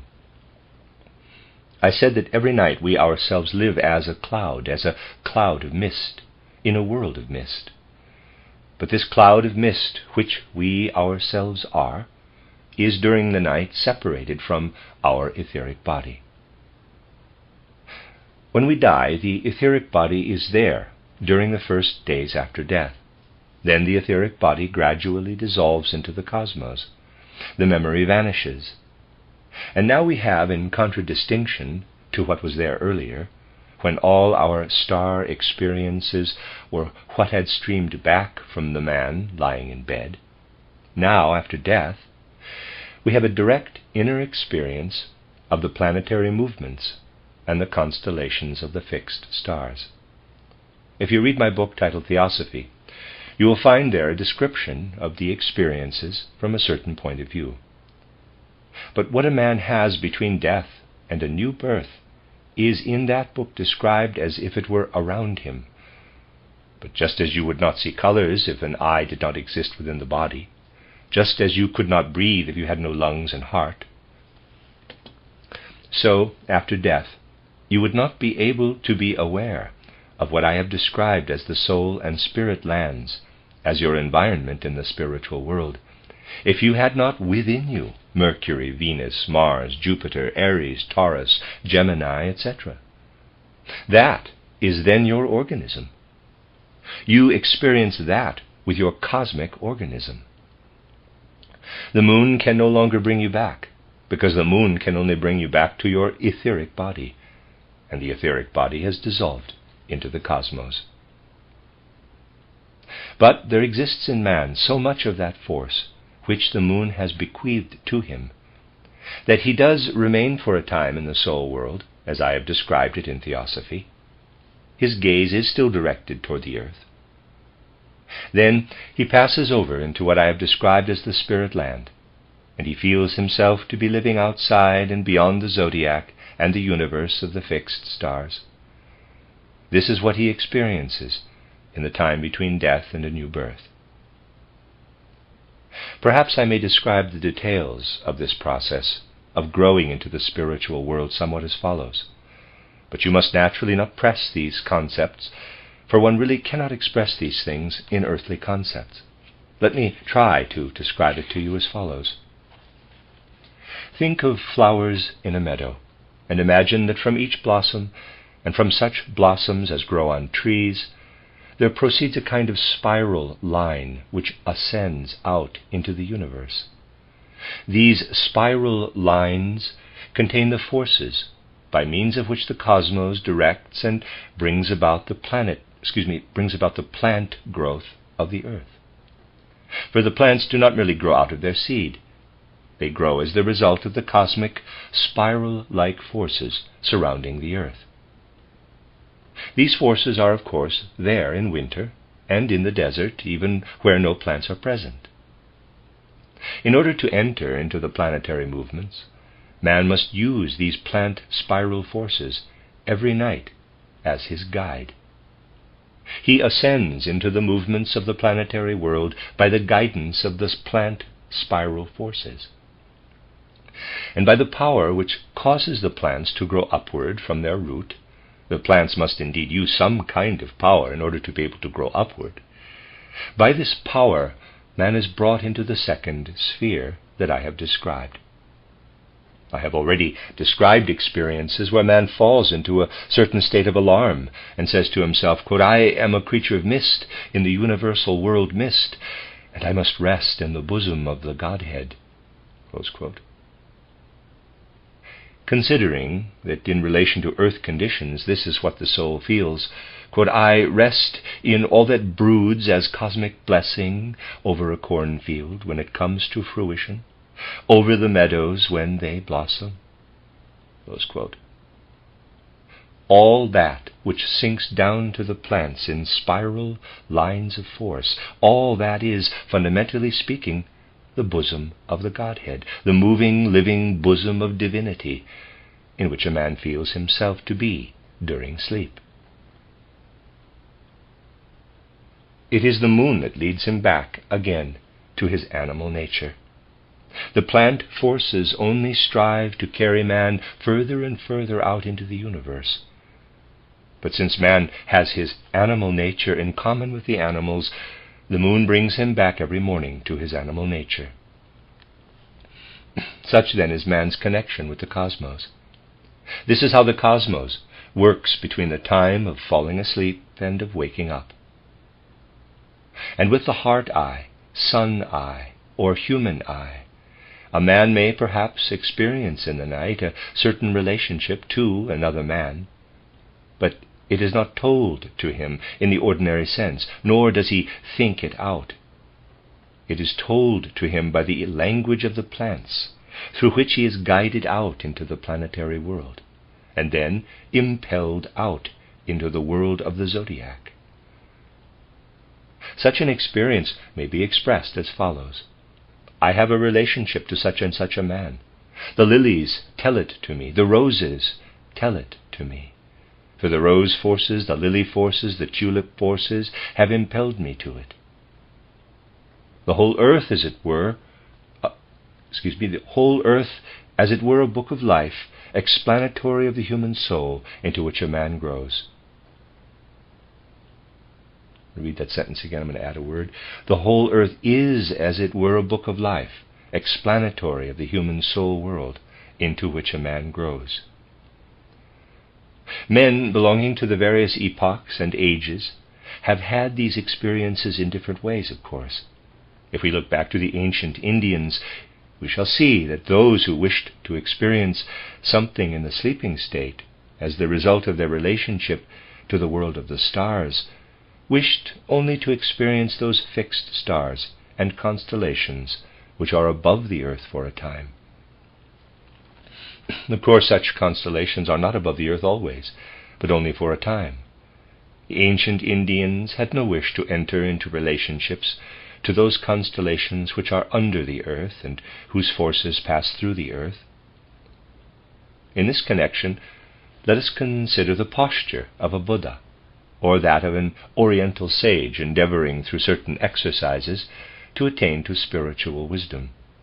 The legs are crossed over each other, and he sits above the crossed legs, because he wishes to have only his upper body active, and that which is related to the upper constellations and not that which worked through him through the sun eye and through the limbs. His aim was to eliminate the limb forces.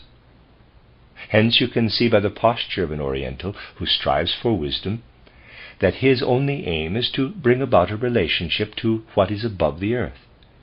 He wants only to develop cognitional relationship toward what is of the soul.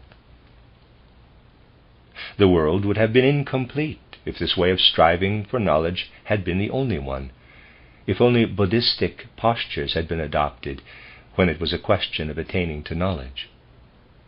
Even within the Greek epoch, it was necessary for man to enter into relationship with the forces that proceed from contact with those constellations which are for a time under the earth.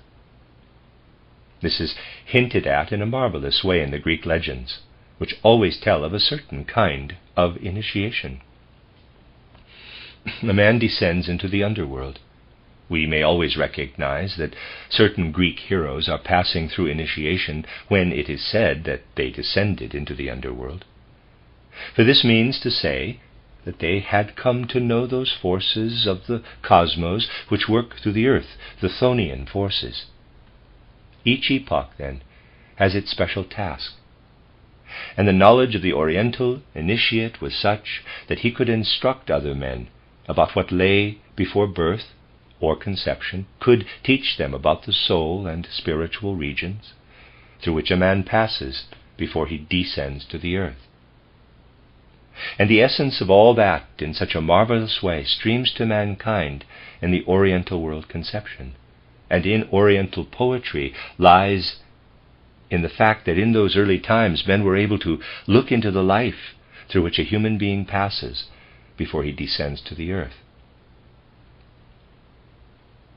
In Greece, man began to have knowledge of what is dependent upon the earth itself. Uranus and Gaia, the earth, stand at the beginning of Greek cosmology. And it was the constant aspiration of the Greek to acquire knowledge of the mysteries of the earth itself, mysteries which are, of course, cosmic too, but working through the earth itself.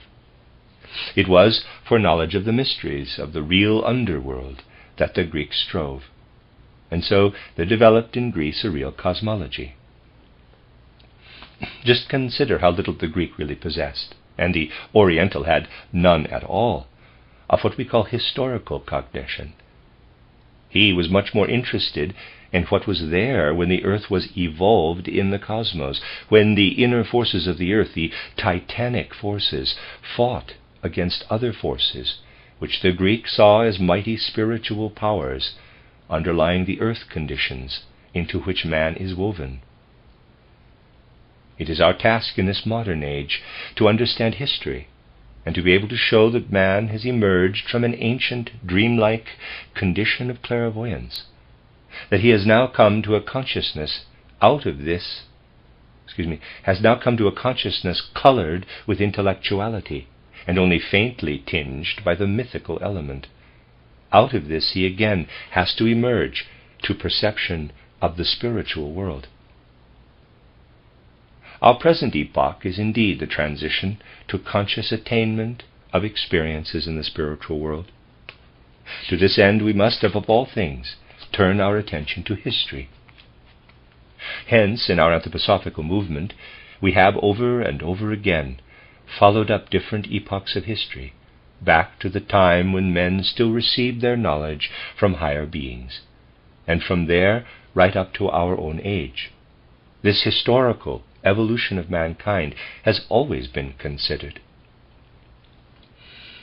Modern external knowledge looks upon this historical evolution of mankind in a way that is quite abstract. Just think of the abstractions that are given when it is a question of tracing historical knowledge today. Men of ancient times described history by clothing it in myths, bringing it into connection with the whole of nature and the happenings of nature. We are no longer able to do that. Neither have men developed the sense that will make them ask about the conditions under which primeval man received wisdom from higher beings, and how this gradually grew dim. Neither do they ask how it was that a God himself descended to incarnation in a human body in order to pass through the mystery of Golgotha and fulfill a cosmic mission on the earth which should give the earth its meaning. The whole theology of the 19th and 20th centuries suffers from the fact that it cannot understand Christ in his spiritual significance. And that is what modern initiation science must bring. There must be a modern initiation science able again to penetrate into the spiritual worlds and speak of birth and death, of life between birth and death, and between death and a new birth, and of the life of the human soul in sleep as has been done today. It must become possible for man again to learn about this spiritual side of existence. Indeed, human progress in the future will go forward only if man gains knowledge of this other side of existence. At one time, men directed their knowledge to the upper worlds only. This has already been indicated by consideration of the posture of a Buddha. Later on, men who were initiated in the Greek Chthonic mysteries read their cosmology from the earth evolution. This is narrated in the Greek myths in a most wonderful way. After men have studied, as was the case in Greece, the secrets of the heavens and the earth in their science of initiation, what is needed is a modern initiation science which can rhythmically move between heaven and earth, which asks the heavens when it would gain knowledge of the earth, and the earth when it would gain knowledge of the heavens. These are the questions that are asked. I say this in all humility, and answered in my book titled An Outline of Occult Science, also entitled now An Outline of Esoteric Science aside. That book tries to describe what modern man needs, just as the ancient Oriental felt the need of the mysteries of the heavens and the Greek felt the mysteries of the earth. It is necessary in the present age to realize the conditions of modern initiation and its relation to man. In order briefly to characterize the tasks fundamental to modern initiation, let me repeat something that I said in Oxford a few days ago, which some of you will have heard. I want first to point out that for the oldest initiates, the essential thing was their gaze upward to the spiritual worlds, out of which man descends when he clothes himself with an earth body. For the later initiates, the essential thing was what I tried to characterize by pointing you to the Greek representation of the descent into the underworld. And it is the task of the modern initiate to seek for the knowledge of the rhythmical relationship to the heavens, to the earth. That will only be attained when man himself is held within our vision. That is to say, held within the heart vision, sun vision, man vision. The heavens must be known.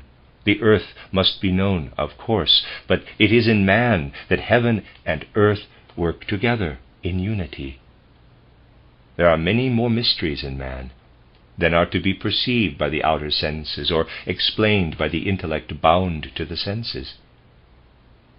The task of modern initiation science is to know man in a spiritual sense. Initiation science has to acquire all-embracing knowledge, for man must be understood in the light of the whole world, the whole cosmos. Compare the position of the initiate of the present day with that of the initiate of ancient times. The soul faculties of ancient man made possible the awakening of memory of the time before he descended into the physical body. Hence, for the ancient initiates, it was a question of an awakening of cosmic memories. For the Greeks, it was a question of looking into nature. The modern initiate has to acquire direct knowledge of man as a spiritual being. He, then, must develop the capacity to detach his knowledge of man from what brings man into connection with the world. And here I will again bring before you something that I mentioned recently. One of the most difficult tasks of initiation knowledge is to establish a connection with souls who have left the earth either a short or long time ago, souls who have passed through the gate of death. It is possible, nevertheless, by the awakening of deeper soul forces, to establish such a connection.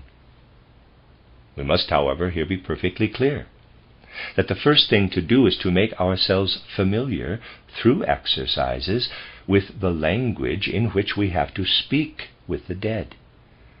This language is, in a certain sense, an offspring of human speech. But it would be absolutely incorrect to imagine that our human speech would help us to establish intercourse with the dead. The first thing to realize is that the dead, for a very short time only, understand what lies in the nouns and substantives of earthly language. That which expresses a thing, a separate thing, defined by a noun, no longer exists in the language of the dead. In the language of the dead, everything is related to activity, to inner movement. Hence we find that when a certain period of time has elapsed after their death, men have real perception only for verbs, for words that express action, movement. To have intercourse with the dead, we must always formulate our questions in such a way that they are intelligible to them. Then, if we understand how to listen properly, the answer comes after a time.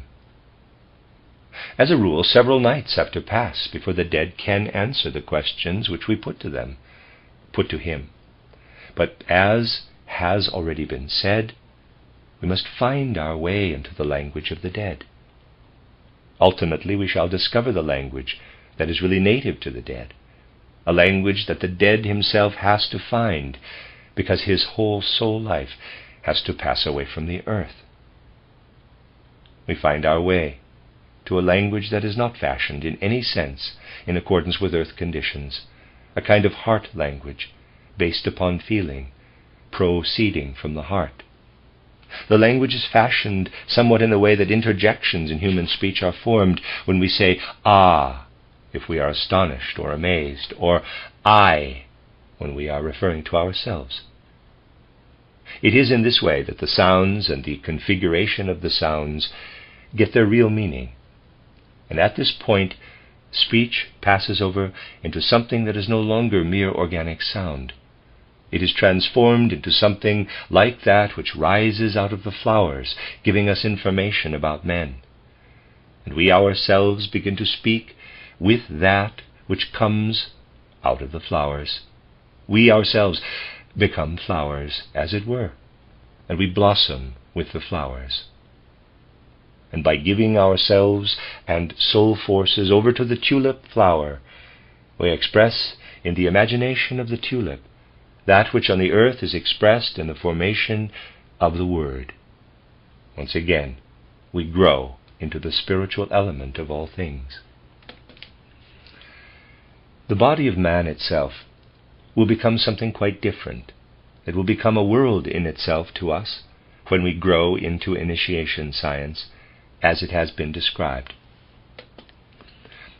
Read the literature about it. Whereas the ancient initiate had to reawaken a faculty that had been lost to man, had to bring to memory man's existence as it was before he descended to the earth, the initiate of the present has to accomplish something quite new. That is, an advance, something that will have meaning when man himself will have left the earth. Yes, even when the earth will be there, no longer in the cosmos. That is the task of modern initiation science. And out of this force and power must modern initiation science speak. You know that in the past, initiation science found entrance from time to time into the spiritual evolution of the earth. The initiation science that we need, and which must see in modern science only the very beginning of a knowledge of man, will find greater and greater opposition. You will need power, my dear friends, to combat the opposition to modern initiation. For even before the modern initiation, which is a re-establishment of intercourse with supersensible powers, came into its own in the last third of the 19th century, the opposing powers were at work, powers which bring about a condition of human culture and civilization largely unconscious, and whose aim really is utterly to root out modern initiation. Just think how popular it has become today to retort, quote, "This is my point of view," close quote, to everything that comes into the world in the way of knowledge. This is my point of view, people say, without having ever developed it for themselves. Each one should estimate the value of his own point of view according to the position which he occupies in the world at the moment when he talks like this. And today what hurts and excites people most of all is speaking of a higher knowledge to which man has to develop and evolve. In the last third of the 19th century, when the possibility of the attainment of modern initiation set in, the opposing powers were even then already at work, and they were powers whose aim above all else was to bring about a great equalization, a leveling among men. One could name many men in whom this opposition to modern initiation worked. Do you think, my dear friends, that words spoken to you from out of the spirit of this initiation science could sound exactly the same as they sound on earth in reference to ordinary earth conditions? When I try to make it clear to you how human speech becomes something different when it is a question of developing language in relation to the nature of the spiritual world, I think you will not misunderstand me when I say the following. I myself shall never fail to recognize the great significance of Rousseau from a purely earthly standpoint. And if I were to speak from such a standpoint, it would be to give all the honor and appreciation and good criticism to him that others give. But if I had to attempt to clothe in earth words what initiation knowledge reveals in reference to Rousseau, then this is what I must say. Rousseau, with his tendency to equalize everything, to reduce everything to a dead level, appears to initiation science in the role of modern culture's, quote, babbler-in-chief, close quote, together with many other companions. That one may, from an earthly standpoint, speak of a man as being a great mind or a great personality, and yet from the standpoint of initiation speak of a man like Rousseau as the babbler-in-chief of modern spiritual life, is something that humanity naturally will not accept offhand. Modern initiation science must know the heavens and the earth and describe the mutual rhythm between the two before a real knowledge of man can be gained. It is only by the harmonizing of what is said from the one side and the other that a real knowledge of man can be developed. For this true knowledge of man must be built up upon that on which the ancient initiates built, the ex Deo nascimur, from God we are born. All memory must be built up upon what we may meet with when we look out into the universe, where Christ is our leader, although we are unconscious of it. But we must bring him ever more and more into consciousness, so that we recognize that which is in the world, of which death is the characteristic, to be under the leadership of the Christ, and know that with the Christ we live in a world of death. In Christo moremur. In Christ we die.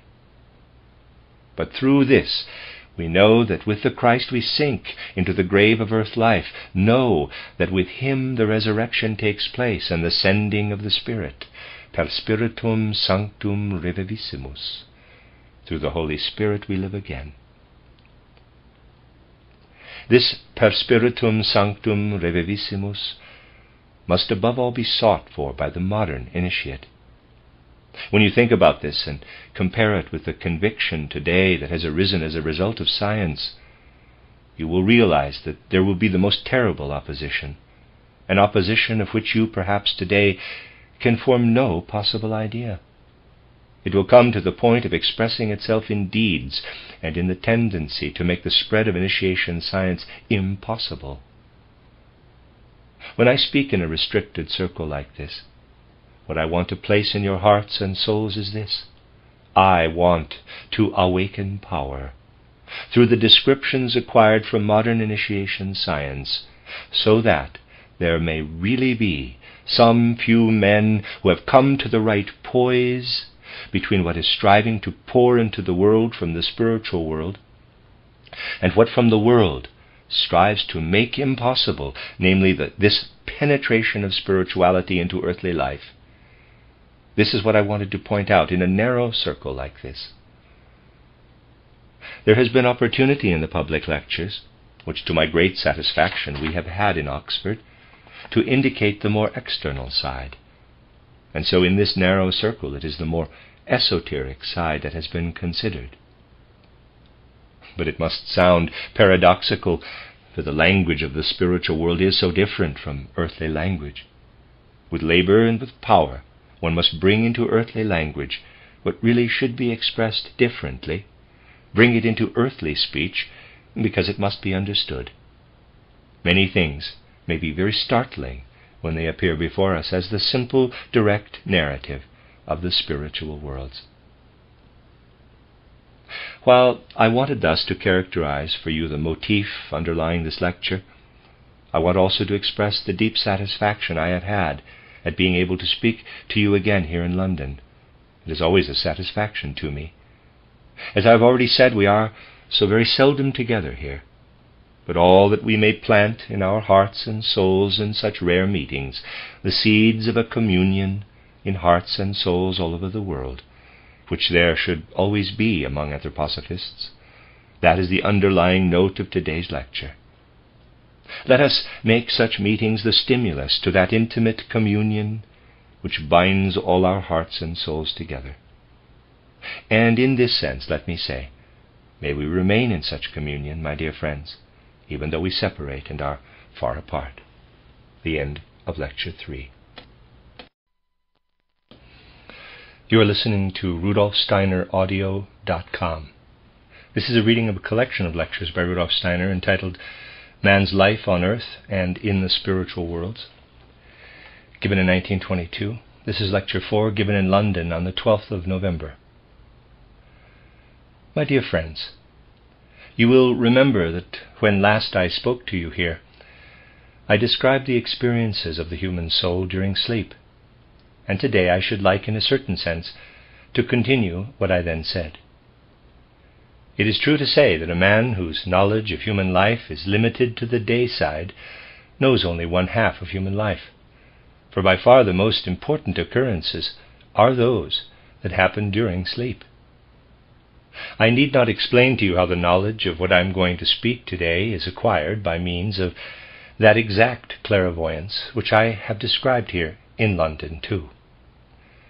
I shall assume that you will take it for granted that what I am going to say is a result of this clairvoyant science. When man passes over from day consciousness into sleep consciousness, which for men of the present day is a state of unconsciousness, he is not within his physical and etheric bodies. During sleep he is a purely spiritual being. And from one aspect I described to you last time what he, as this being of soul and spirit, experiences between the time of going to sleep and of waking. Today I shall take it from another point of view. You remember that man, in sleep, first experiences the penetration of his being into the universal ether, and that as a result of this, a certain fear overcomes him, a fear of the unknown, the indefinite, the undifferentiated. You will also remember that in that moment there awakens in the soul something that by an expression that is taken from consciousness can be named the longing for the divine. Then in the second stage of sleep, man experiences reflected images of the planetary movements. And then, for those who have developed relationship to the mystery of Golgotha, Christ appears as leader through the otherwise chaotic experiences which man has as he passes through the world of the reflected images of the stellar and planetary life in sleep. Then comes the experience of the world of the fixed stars. Man has passed out beyond the reflection of the planetary spheres, and he experiences the constellation of the fixed stars. So that from the time of going to sleep to the time of waking, man actually passes through the whole of extra-earthly cosmic existence. I told you, too, that the moon forces, or that which corresponds spiritually to the manifestations of lunar phenomena, bring man back again in the morning, or rather when he wakes up, to his physical and to his etheric bodies. I should like today to describe from another side the experience of man between the time of going to sleep and the time of waking. If we are not entangled in the materialistic conceptions of modern humanity, we have, during our day consciousness, a moral and a religious foundation to our life. Over and above his perceptions and cognition of nature, man must feel that he has moral obligations and responsibilities, and that his whole being rests in the spiritual world. We can call this a religious consciousness. Man has this moral and religious consciousness during the waking state. But he has this religious consciousness in his waking state only because he is within his physical body. Man is not alone in his physical body. Spirits of a higher world order are within him. He lives in his physical body with spirits of higher world orders. And in his etheric body, he lives with the purposes of these spirits of higher world orders in the moral sphere. The religious consciousness of man is dependent on his life in the physical body. The moral life is dependent on his life in the etheric body. And this draws our attention to the fact that the universal ether, out of which our etheric body is taken, has two parts. The one part of this universal ether is warmth, light, chemical ether, life ether. But at the basis of all this etheric element, which exists in warmth, in light, in chemical and life processes, lies a moral essence of the universal ether. This moral essence of the universal ether is, however, only present in the neighborhood of the stars and planets. So that when you live on the earth, you are, although you are not conscious of it by day, in the universal ether as a moral essence. And when you are moving through the universe, you are also in the universal ether in moral essence, when you are in the sphere of a star. Between the stars, the moral element is driven out by between the stars, the moral element is driven out of the ether by the sunlight. The sunlight itself, not the sun, for the sun is a heavenly body, has within it the primary source of the moral ether for us as men. But in that the sun shines, it expels the moral essence of the ether through its light.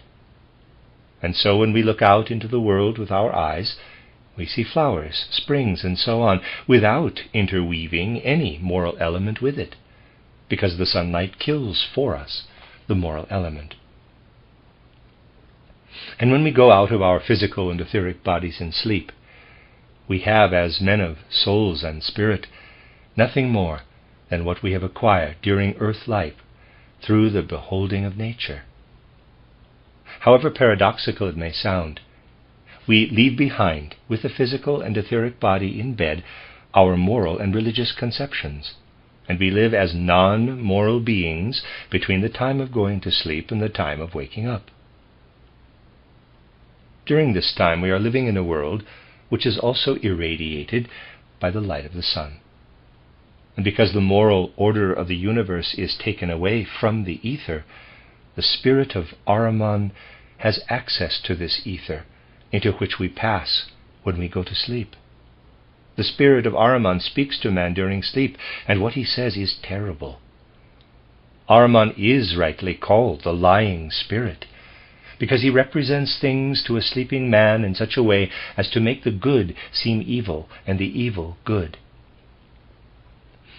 There has recently appeared in the newspapers a notice of something that natural science too has investigated.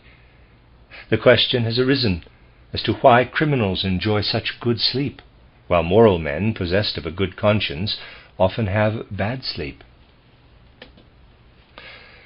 This is explained by what I am telling you. Into the soul of a man possessed of a strongly developed conscience, a morally sensitive man, the moral sense enters so deeply that he takes it with him over into sleep, and then he sleeps badly, as if he thinks that he has done wrong. But a bad man with no highly developed moral conscience takes no stings of conscience with him into sleep, and then he has a pure spiritual ear for the whisperings and insinuations of Ahriman, who represents to him the good as evil. For this reason the criminal is so contented in sleep. Men may say that it is surely unjust for criminals to sleep well and for good men to sleep badly, a fact which has been discovered by modern natural science. The reason is as I have told you. The temptation to evil during the sleeping state is terribly strong, and it is easy for man to bring with him from sleep demoniacal powers of corruption. It is only when man returns into his physical and etheric bodies that the stings of conscience wake up again in one who is not particularly good. It is a fact, then, that man as a being of the earth is exposed during his sleeping life to every kind of possibility of falling victim to Ahriman.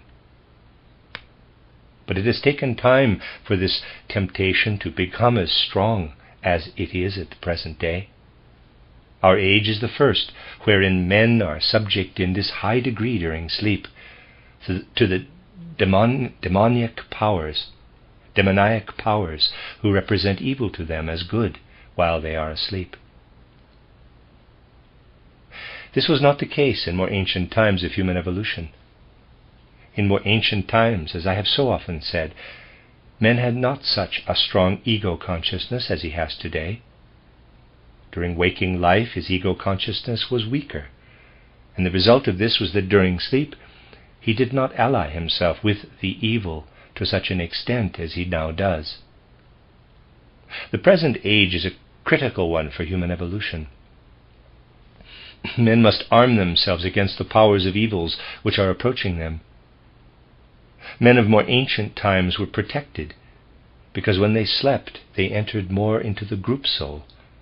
Man lived in the group soul during sleep. We live this group soul life to a certain extent still during our waking state. We feel ourselves as a people, and indeed often as a stock. We feel ourselves, if we have an aristocratic sense, as members of a family. But today sleep entirely takes away from man this group soul feeling. During sleep today a man can no longer be a good aristocrat. Sleep leads us to a far greater extent than you would imagine, on the one side to the evil, and on the other side to democracy. Sleep is a great teacher. Men of ancient times, when they slept, passed over into the group soul, and when they woke up, returning again to the physical and etheric bodies, they brought with them a vivid consciousness of connection with their group soul. That is one aspect of man's existence during sleep. But what man has during sleep is, in this present age, open to the evil he has in himself as well. But he must, during waking life, allow it to be imbued with moral and with religious consciousness. The religious consciousness is given him by powers existing in the physical body, and the moral by powers existing in the etheric body. Now, just as man of ancient times, all this has become different in the evolution of humanity since the mystery of Golgotha, lived during sleep with a strong group consciousness. So, when he dipped down again on waking up into his physical and etheric bodies, he lived more within himself. But there again is a difference between ancient and modern man. Ancient man, when he woke up and dipped down into his physical and etheric bodies, before he was quite awake, had a clear consciousness of his life before he descended to the earth. This was also the case before he went to sleep. Whereas man of ancient times had on the one side a strong group consciousness, he had also a strong consciousness of his connection with life beyond the earth. He knew how he had descended from out of the spiritual world, had passed through the world of the stars, and had actually chosen out a physical body here on the earth. Later this consciousness became darker, and in exchange for this, men became clever in the modern sense. They were permeated with the power of judgment, with discrimination, and things of that kind. This arose in the course of evolution, and we can, for this reason, form judgments so well in the morning, because our physical body gives us the power of judgment. We penetrate more deeply into our physical and etheric bodies than was the case with man of ancient times. Ancient man had a consciousness of preceding existence. We have a more vivid consciousness of earthly existence. We place ourselves firmly within our physical and etheric bodies, whereas man of ancient times did not do so. He carried his physical and etheric bodies about with him, as it were, feeling them in a sense as something external, rather as we today think of our clothes. We have no longer such a feeling. We no longer say, as men of ancient times would have done when they passed through a door, "I carry my being through the door," by which he meant his physical being. In ancient languages, this was an absolutely natural way of speaking. We should say today, "I pass through the door," because we press our ego, our I, capital, firmly down into the physical body. It is quite natural for us to speak in this way. Now, because of this, man has lost the consciousness of his connection with the spiritual world and with the world of the stars. Man of earlier times knew that he was still connected with the world of the stars, and behind the world of the stars with the spiritual world, and had descended from out of these worlds to earthly existence. Man of modern times says, quote, "I need in life meat, vegetables, eggs. These are all products of the physical world, with which I am concerned from birth to death." Close quote. Do not think that I am speaking contemptuously about these things, for they are all very good and they belong to life. This should be recognized in its whole significance. All that I want to express is that man of ancient times knew that in life he needed not only the forces of the earth that exist in cattle, in cabbage, and in eggs, but that he needed for his life the forces of Jupiter, Venus, and Saturn. He said to himself, as here on the earth I have to eat eggs, so when I am descending to earth, I must take into myself the force of Jupiter and of Venus, for otherwise I simply could not be an earthman. Close quote. So there was a quote in there, I missed the quotation mark. Okay. Man of the present day feels himself bound to the earth, having care as to what he eats in order that he may have a healthy body. Man of ancient times felt himself to have a relationship to the stars, and he said to himself, quote, "If here on the earth I am not able to do this or that, I have not acted rightly to the stars on my descent, and I must correct that when I next pass through the world of the stars during the time between death and a new birth." Close quote. In olden times, then, man developed what we may call a spiritual diet for his life. In the ancient mysteries there were leaders and teachers whose functions were somewhat similar to those of modern doctors. But modern doctors only give advice about the body. That is quite understandable, and no reproach is implied. But the ancient leaders in the mysteries, who in this sense were also doctors, gave advice as to how, when a man was suffering from this or that infirmity, he should correct his relationship to Venus or to Saturn. They gave certain advice about the soul to the people, Suppose, for instance, such a doctor in the mysteries found that a man who came to him to be healed had too strong an attraction for his physical body, that his physical body was not merely a kind of clothing, but he lived too intensely within it, rather like a man of modern times if he were always to sleep in his clothes. Such a man might come to a doctor in the mysteries, suffering from a certain infirmity which bound him tightly to his physical body. Then the doctor would say to the suffering man, "When the evening of the full moon arrives, try to go out, as it were, into the full moon, saying a mantram while you go out." Why did the doctor in the ancient mysteries do this? He did it because he knew that when man passed out into the moonlight and said certain mantrams, this worked against the Saturn force. Saturn will have less power over such a man. The doctor knew the cause of this hold on the physical body, this absolute fixation in the physical body, was that such a man had clung too intensely to Saturn when he passed into earthly existence from the spiritual world, from the world of the stars. The infirmity of such a man came from too strong a sympathy with the Saturn existence. The moon and Saturn are two heavenly bodies that have a counteracting effect upon each other.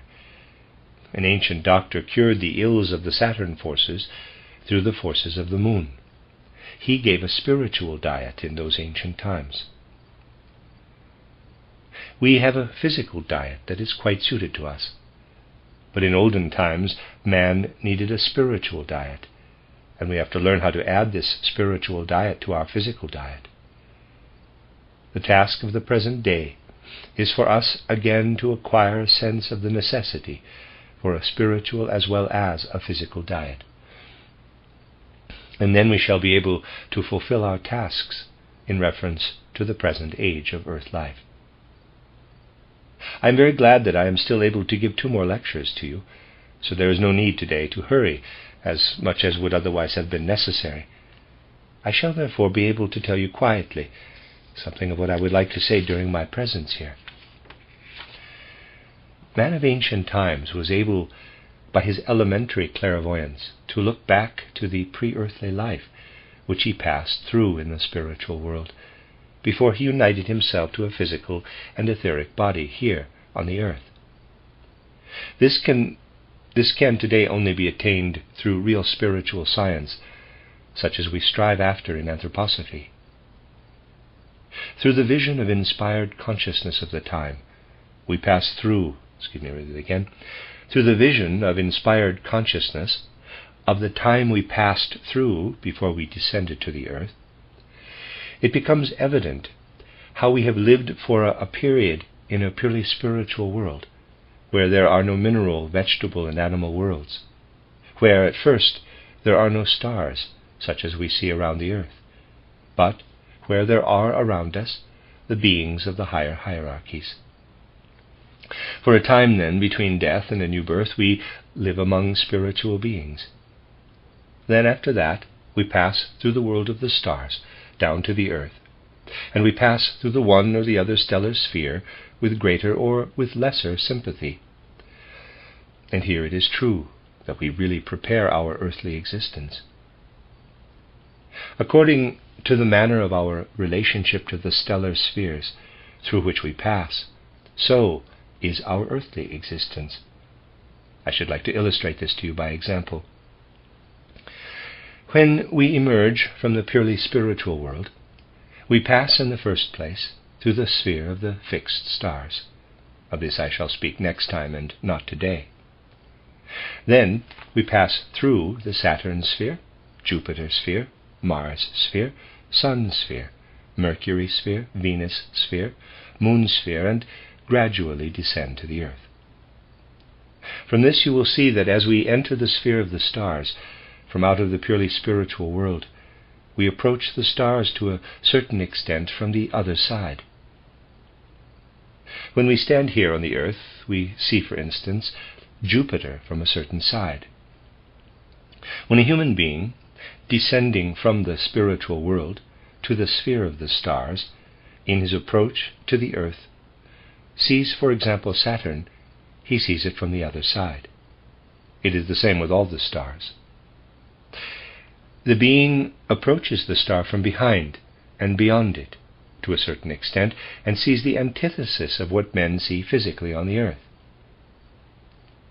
The human being that approaches the earth from the spiritual world does not see in the same way as we do. As yet this being has no eyes, for eyes are not through the physical body. For eyes are got through the physical body. The being sees the spiritual Saturn, Jupiter, Mars, Sun, the spiritual Venus, Mercury, and Moon.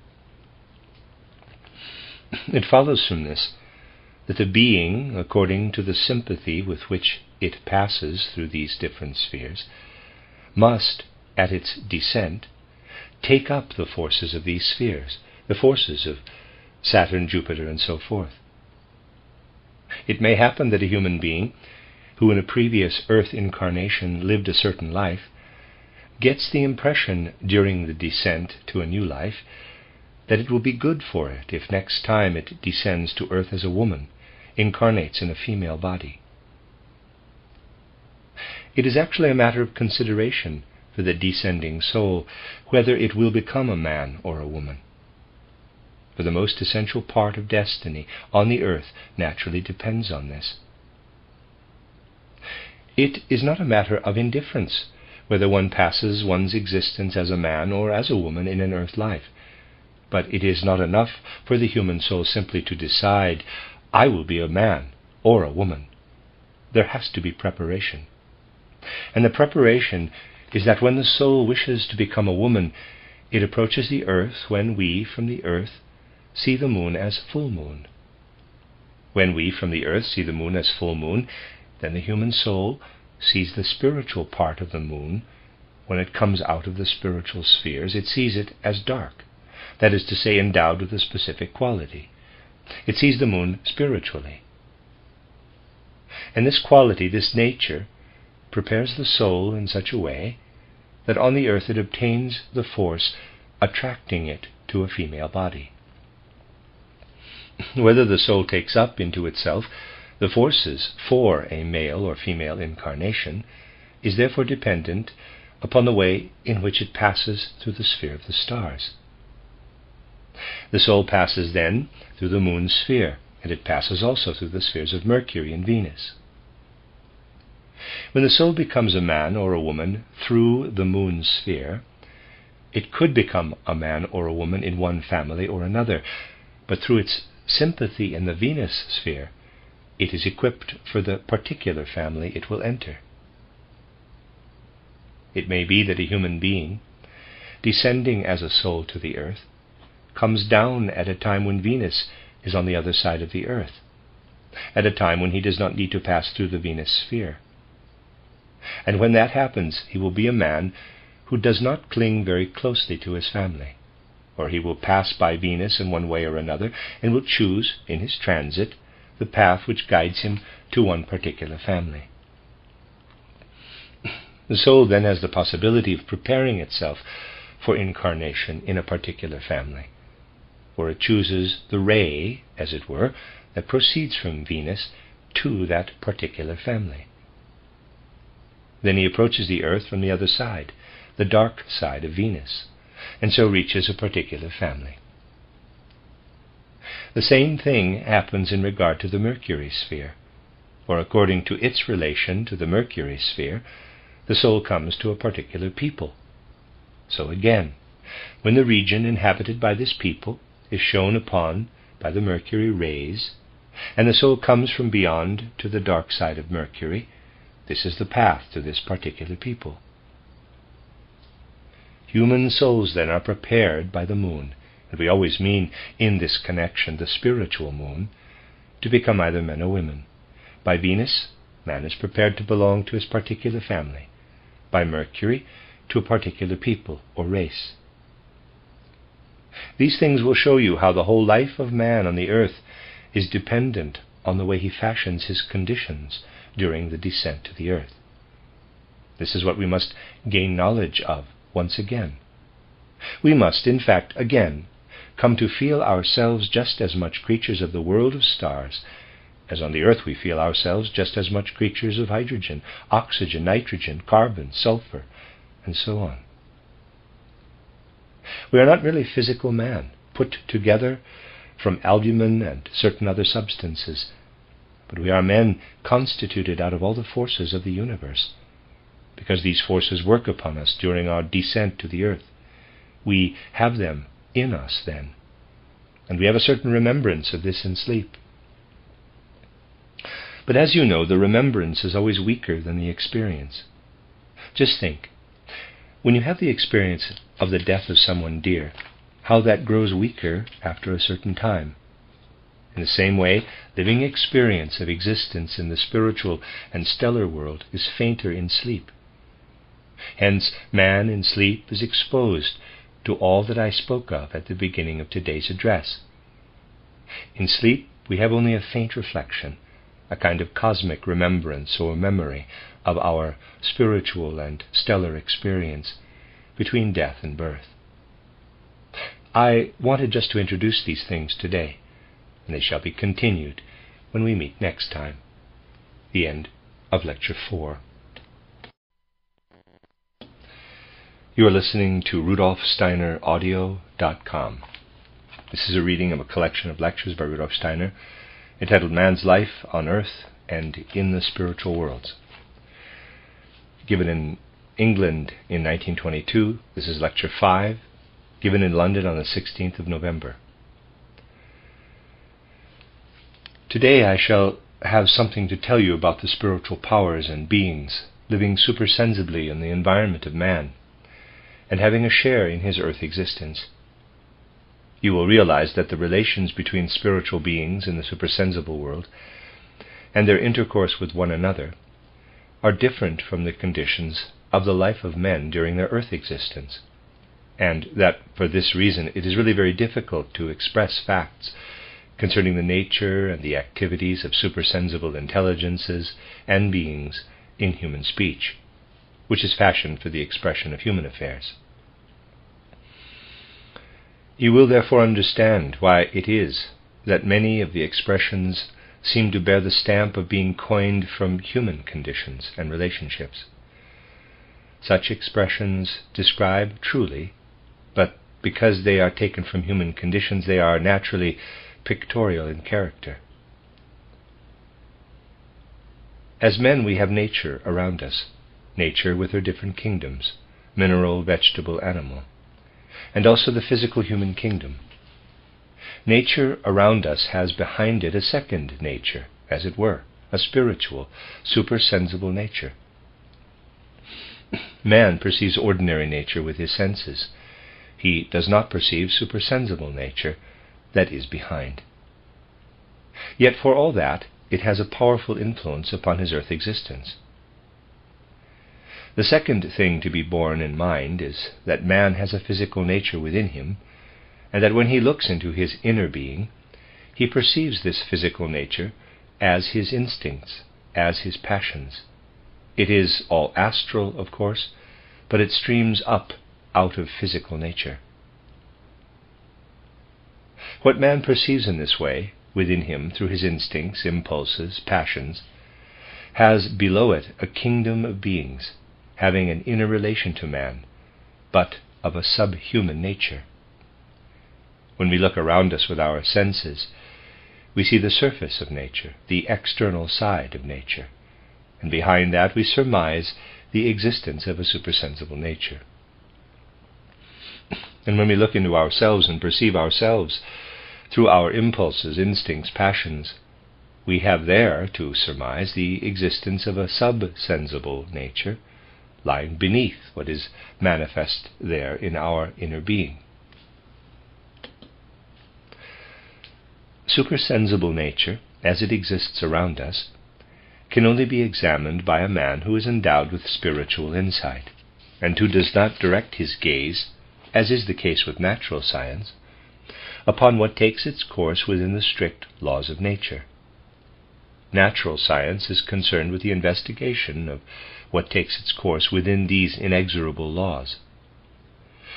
The supersensible nature behind nature will never be discovered within that which natural science can investigate in this way.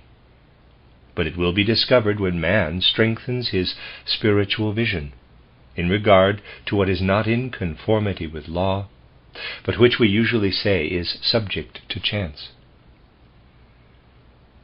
In the world around us, everything that appears in weather conditions, in the irregularities of the atmosphere during the year, is subject to chance.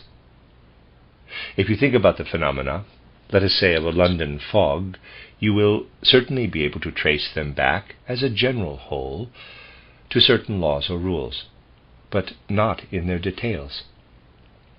We may say of the phenomena connected with wind and weather that they are subject to chance. And when you find the newspapers saying what kind of weather there will be in the immediate future, you will probably not build upon it with the same certainty as you would upon the sun rising the following morning. The laws of nature are something different from what is manifested in wind and weather, and which men speak of as the element of chance in natural phenomena. A man can develop a certain prophetical gift in regard to the phenomena of weather, but this cannot be brought within the range of natural laws. It is something that is of the nature of inspiration or intuition. Now, beings live in everything that is manifest in this way in wind and weather. Beings who are not seen for the reason that they have no body that is visible to the senses possessed by earth beings. Yet the beings living in wind and weather do exist, nevertheless. They have a body consisting only of air and warmth, a body having no water or fluidic element in it, and no earth. Their body consists only of air and warmth. This body is formed, dissolved, and passes through rapid transformations. What we see in cloud formations, what we feel in wind, are only external expressions of the activities of these beings. The body is more in the background, but it is a body of air and warmth. So that when we look out into our atmosphere, into what surrounds the earth whereon we dwell as men, we have around us a world of beings, of air and warmth beings. These beings of air and warmth are what I have often called in my lectures and books the Luciferic beings. These Luciferic beings have a special and definite purpose in regard to men. Although they live in our often disagreeable weather, they are, nevertheless, beings which lay tremendous stress on the moral element in the human social order. So much stress do they lay on the moral element that they think man should have no physical body at all, at least that man should not have a body in which earthy and watery elements exist. They would like to form man into a species similar to their own, because then, being devoid of freedom, they would make him into a wholly moral being. He would have no physical nature at all. He would simply be a moral being. And throughout the course of a year, these beings wage a continual and terrible war to tear man away from the earth, to draw him into their sphere, to estrange and alienate him from the earth. These beings are especially dangerous to men who have a tendency to fanaticism or to visionary mysticism. Such men fall an easy prey to them, and they would like to lead human beings away from the earth and impart to man a kind of angelic nature, endowed with which he would have no temptation toward what is unmoral, in quotes. However strange and paradoxical it may sound, the beings who are manifest in wind and weather, who pulsate in wind and weather through the air, hate human freedom above everything. They wish to have nothing whatever to do with human freedom. They want to destroy it. They want to make men into moral automatons, into good angelic natures. If I may be permitted to use an earth expression, they fight to the knife to attain this. In contradistinction to these beings, who have their fastnesses in the air, please do not misunderstand the expression, but as I said, I must express myself in pictures. are other beings about which I spoke in a certain connection last time. These are the beings who are concerned with the instincts, the impulses, the desires, the passions that are manifest in men. But these beings do not exist only in men. It is only their effects, really, that are to be found in men. These beings live on the earth, but men cannot see them because they never assume a body which makes them visible. They have a body which is to be found only in the elements of earth and water, and their activities and earthly happenings are to be seen in ebbs and flows, volcanic phenomena, and the phenomena of earthquakes. These phenomena, which, as you know, are so highly perplexing to natural science, are seen by spiritual sight to have behind them a world of sub-earthly beings. These sub-earthly beings are under the sovereignty of those powers which I have called in other connections the Ahrimanic powers. These Ahrimanic powers, with their different sub-spirits, have set themselves another task. Down to the goblins and demons are these sub-spirits contained in the earth and watery elements. When we look at the beings as they really are, we cannot be wholly enraged at them. Why should we be enraged at the Luciferic beings? Their intentions are quite good. They wish to make men into moral, automatic beings. Men under their influence, however, would never be able to become free beings, only moral automatons. According to their light, they wish the best possible for men. The other beings have their fastness directly under the surface of the earth, and their action rises up into the digestive and metabolic functions of men. And what is seen as ebb and flow, or more seldom in volcanic or earthquake phenomena, is always present in an ebb and flow in the digestive metabolic system of man. These are the effects of Ahrimanic activities. Whereas, then, the Luciferic spirits have their fastness in the air in order to wage war for the moral against the earthly, these other beings fight to harden man, to make him like themselves. Man would then become exceedingly clever, incredibly intelligent. These beings cannot attain this directly. They want to attain it indirectly, and as a matter of fact they have succeeded as the result of efforts that have lasted for thousands of years, in developing a whole species of such sub-earthly beings. This they do by making themselves master of the instinctive nature of men. If a man's instinct nature is specially dissolute and strong, then these beings make themselves master of it. They seize upon it. And in such a case the man has fallen prey during his life to the Ahrimanic powers.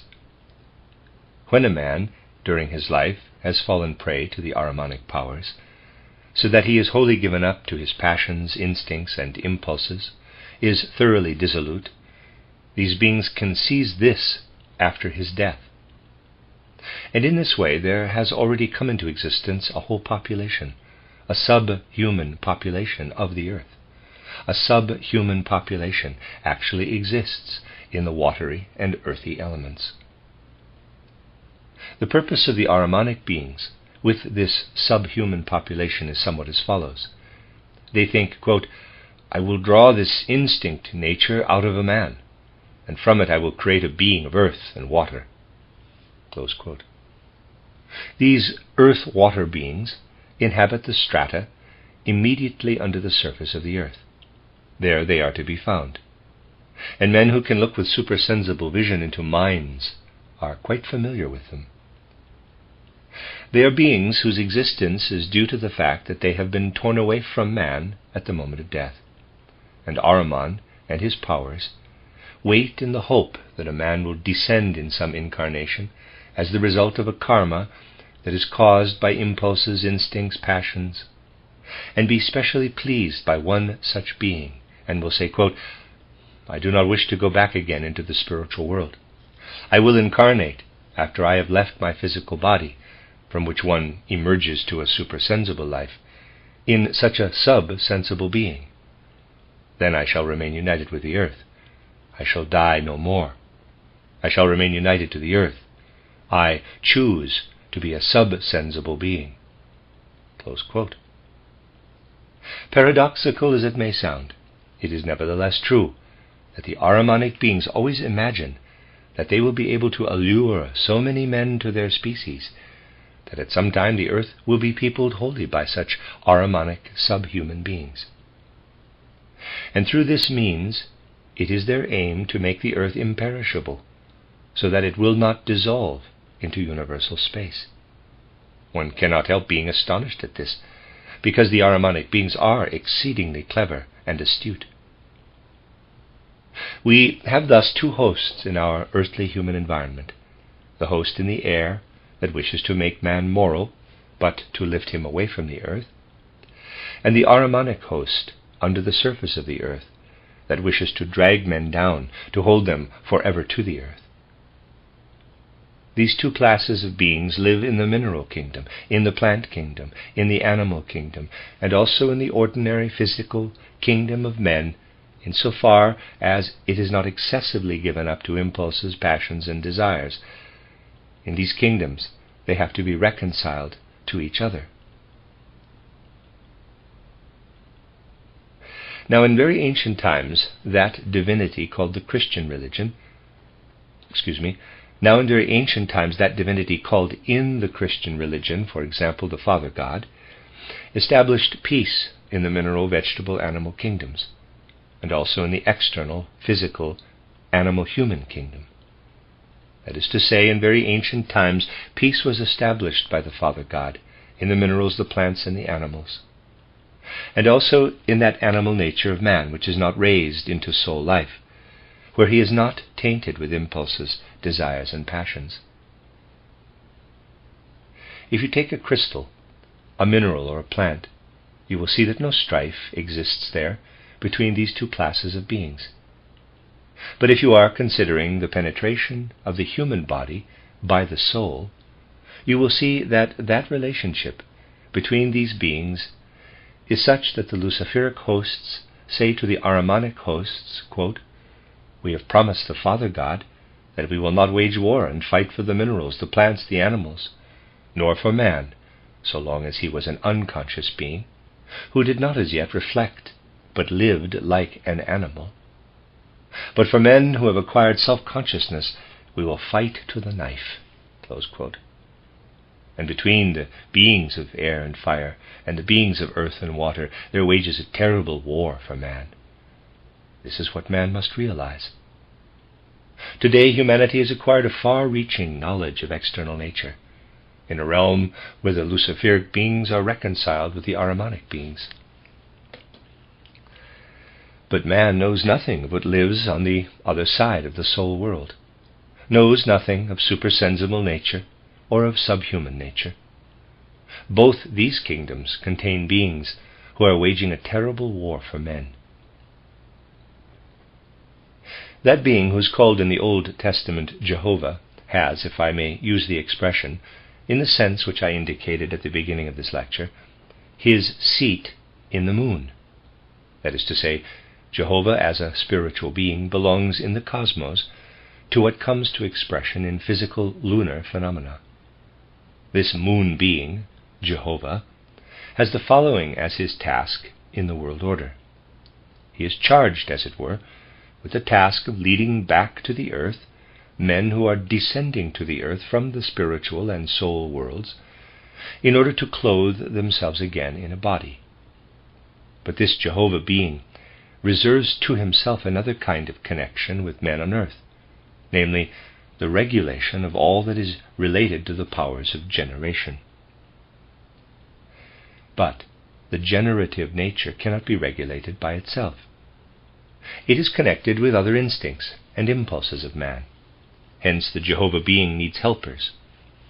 The beings employed by Jehovah as helpers, in order that the instincts associated with eating and drinking shall be in harmony with the generative instincts, that the impulses and instincts shall be regulated, these beings are found by Jehovah, the moon god, in Mercury and Venus. We have then in the spiritual universe an alliance between the moon, or rather the Jehovah being in the moon, and all that inhabits the moon with Jehovah, and the beings in Mercury and Venus. The beings who stand under this alliance wish to govern from the moon, Venus, and Mercury all that is of the nature of flesh and blood in man. Man is not really an earthly being. Forces from the universe play into him. The relationship of the beings which I have called the Ahrimanic beings of earth and water, with their fastness directly under the surface of the earth, to Jehovah and to the Mercury and Venus beings, is such that these Ahrimanic beings are not mature enough to approach the cosmic bodies in the sense in which Jehovah inhabits the moon, and his helpers inhabit Mercury or Venus. They are condemned in the world order to have their seat not upon the moon, nor Mercury, nor Venus, but under the surface of the earth. You may realize from this that these beings, although they dispense with all morality, do not wage war alone against the air and fire beings, but above all against Jehovah and the Venus and the Mercury powers, and wish to wrench away from Jehovah what is his rightful domain. Parenthesis, Jehovah is the ruler of the instinctive nature of man, but inasmuch as he regulates it from outside the earth, it is subject to a power other than the power of morality, although it is not of itself immoral. Close parenthesis. The human species on the earth is, as we know it, the result of Jehovah's rightful sovereignty. The cooperation of moon, Venus, and Mercury beings were necessary in bringing this about.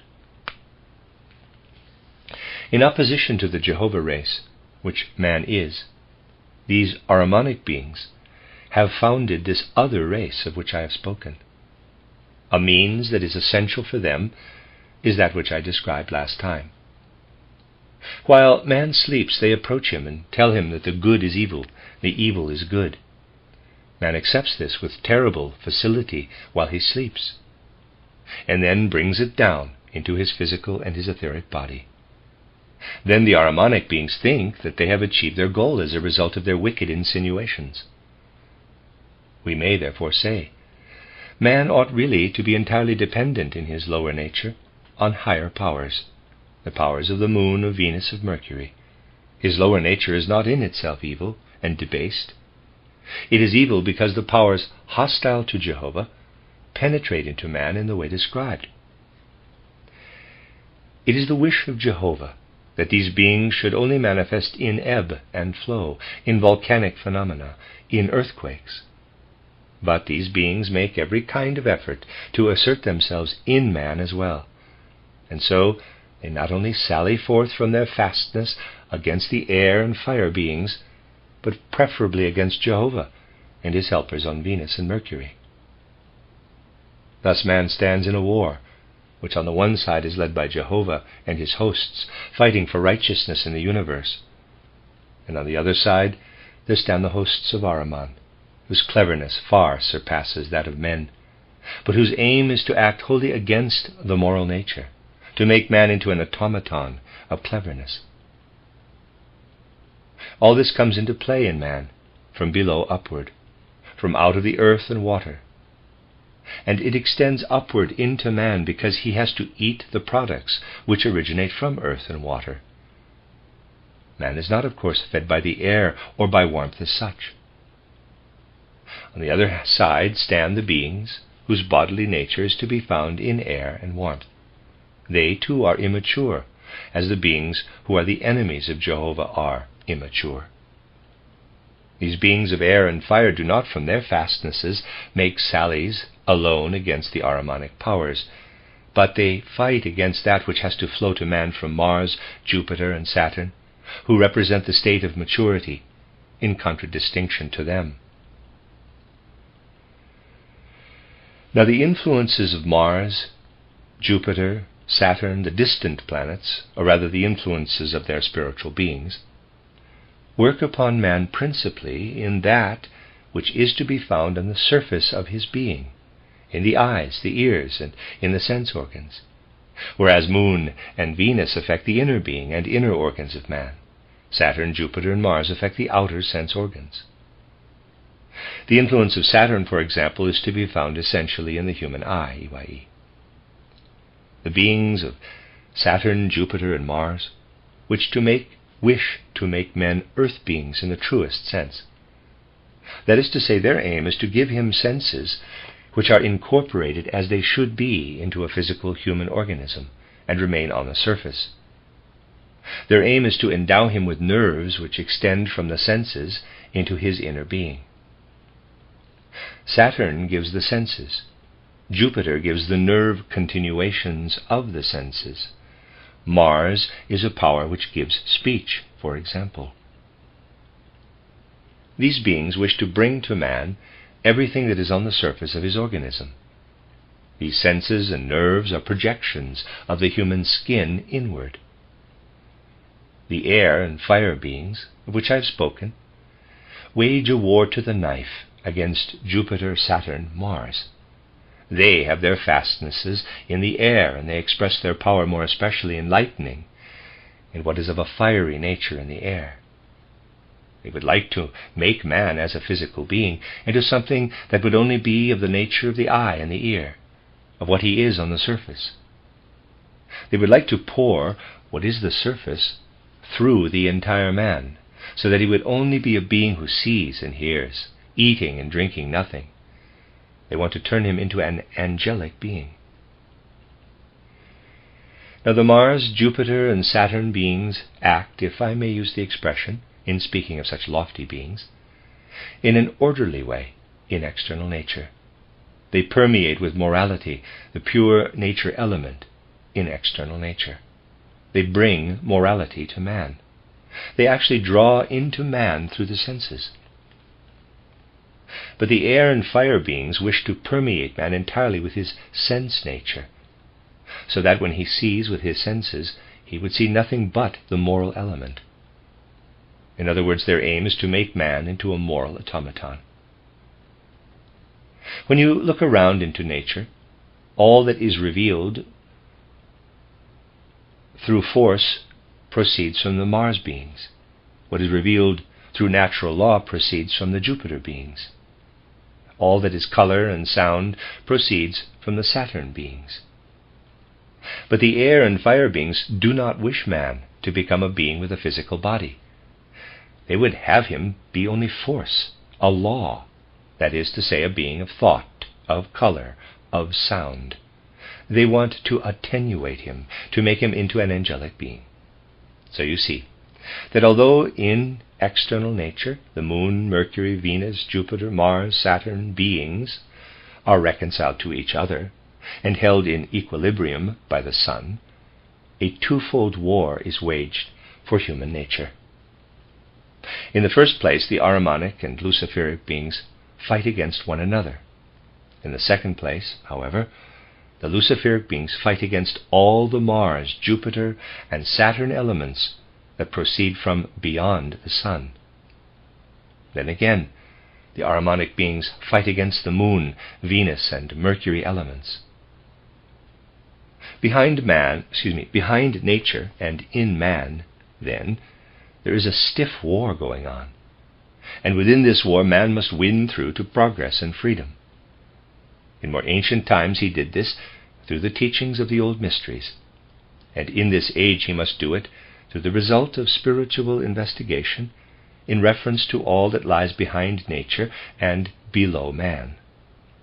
Ignorance of these things in the future must of necessity lead to the ruin of humanity. From what I have said, you will have realized that the Luciferic and Ahrimanic beings have certain qualities that are exceedingly strongly developed. The Luciferic beings in respect of morality, the Ahrimanic beings in respect of cleverness, intelligence. Now the beings on both sides constantly believe that they will attain their goal.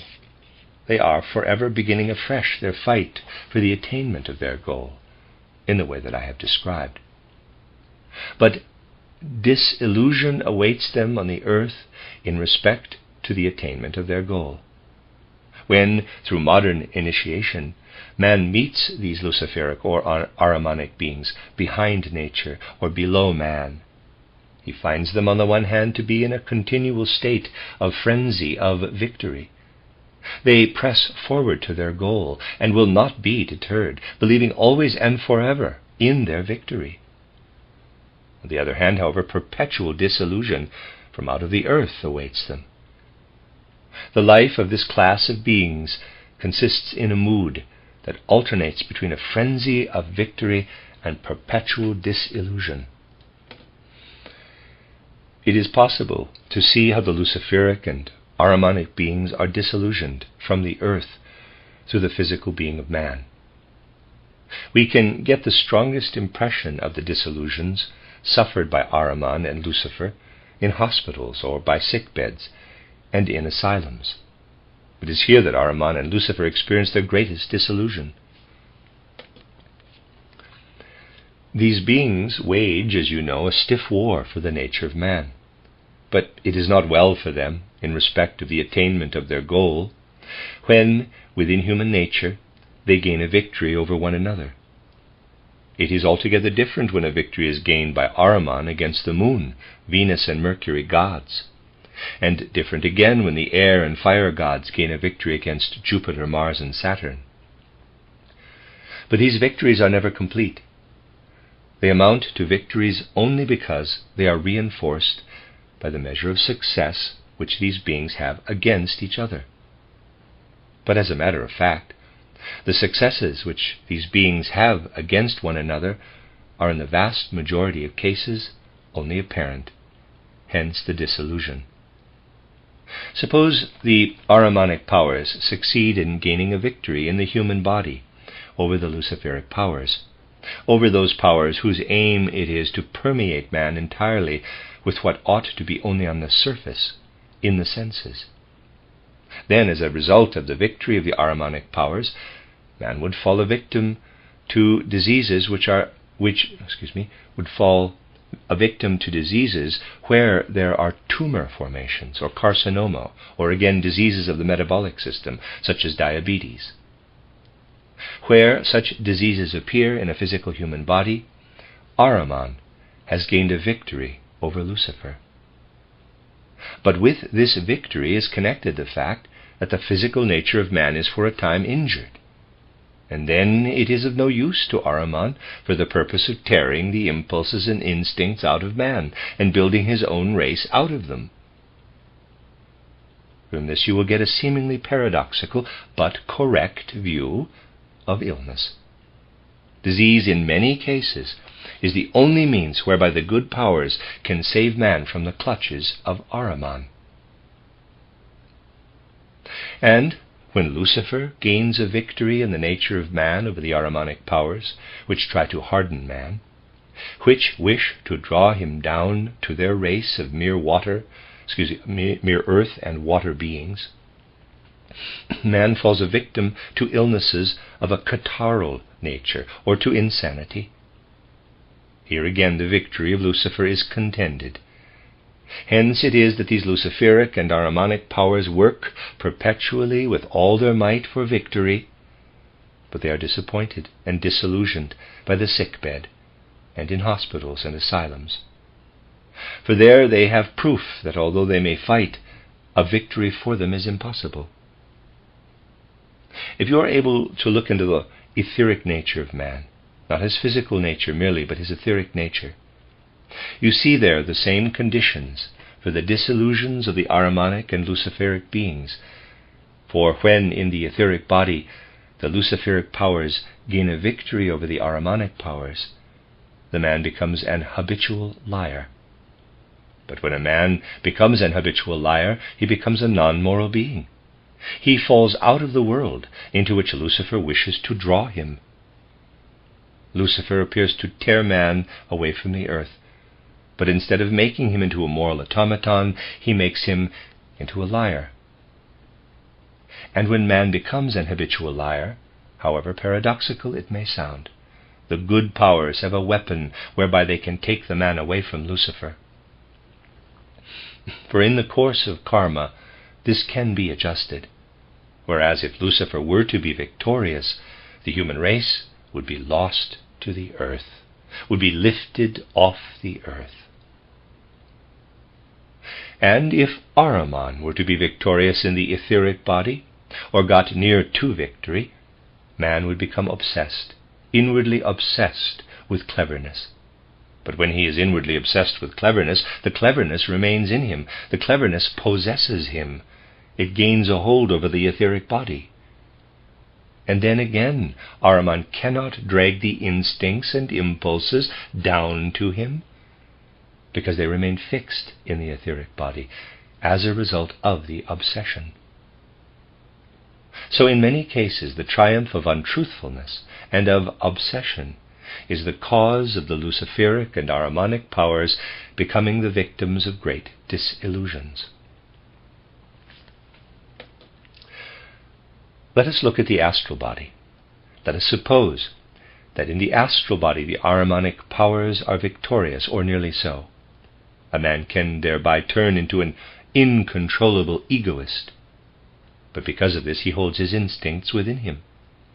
Ahriman is not able to draw them out of him. And in this way, through this incontrollable egoism, Ahriman's booty escapes him. Again, if Lucifer is victorious or is near to victory, a man may in his astral body turn into an egoless dreamer, a visionary who is really not in his right mind. Such things as this do happen. At all events, a man may be for a time subject to them, and there, again, the Luciferic powers are disillusioned. So you see, from this, how many sources of disillusion await the Ahrimanic and the Luciferic powers on the earth. From all this you will see where man stands. In ancient times too, in the time of the old mysteries of initiation, man stood within this war behind the physical world. The first great mystery teachers were the messengers of the Father God. Their pupils were the gurus, and the pupils of the gurus were the chelas, the subordinate pupils. But the highest gurus received their instruction directly from the messengers of God, of the Father God. As I have told you, illnesses are the source of the great disillusions of Lucifer and Ahriman. Ahriman and Lucifer are stupefied by their disillusions. Such terribly clever and moral beings as are the Luciferic and Ahrimanic hosts are then overcome, defeated. Their consciousness is specially clear and vivid, so the state of stupefaction is all the greater. And hence the messengers of the Father God, undisturbed by Lucifer and Ahriman, could find the remedies for the illnesses. I told you last time how the Saturn element is cured by the moon element and so on. This is what happened in the ancient mysteries, where the messengers of the Father God could take man away from the disorder in which he was placed as a result of the war behind nature and below man. In our age, the disorder which man faces is by no means less than in ancient times, and the fact that man knows nothing about it in his ordinary consciousness has nothing to do with it. The disorder and confusion are there just the same. Man is torn hither and thither in the fight for him that takes place behind nature and below him.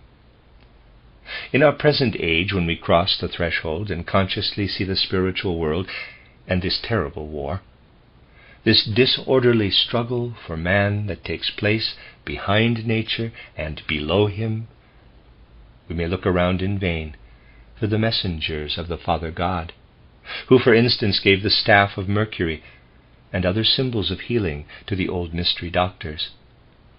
We do not, however, as a rule, consciously come in contact with the terrible war that is waged between the retarded upper beings, the retarded Mars, Jupiter, and Saturn beings, and the retarded lower beings of the Moon, Venus, and Mercury.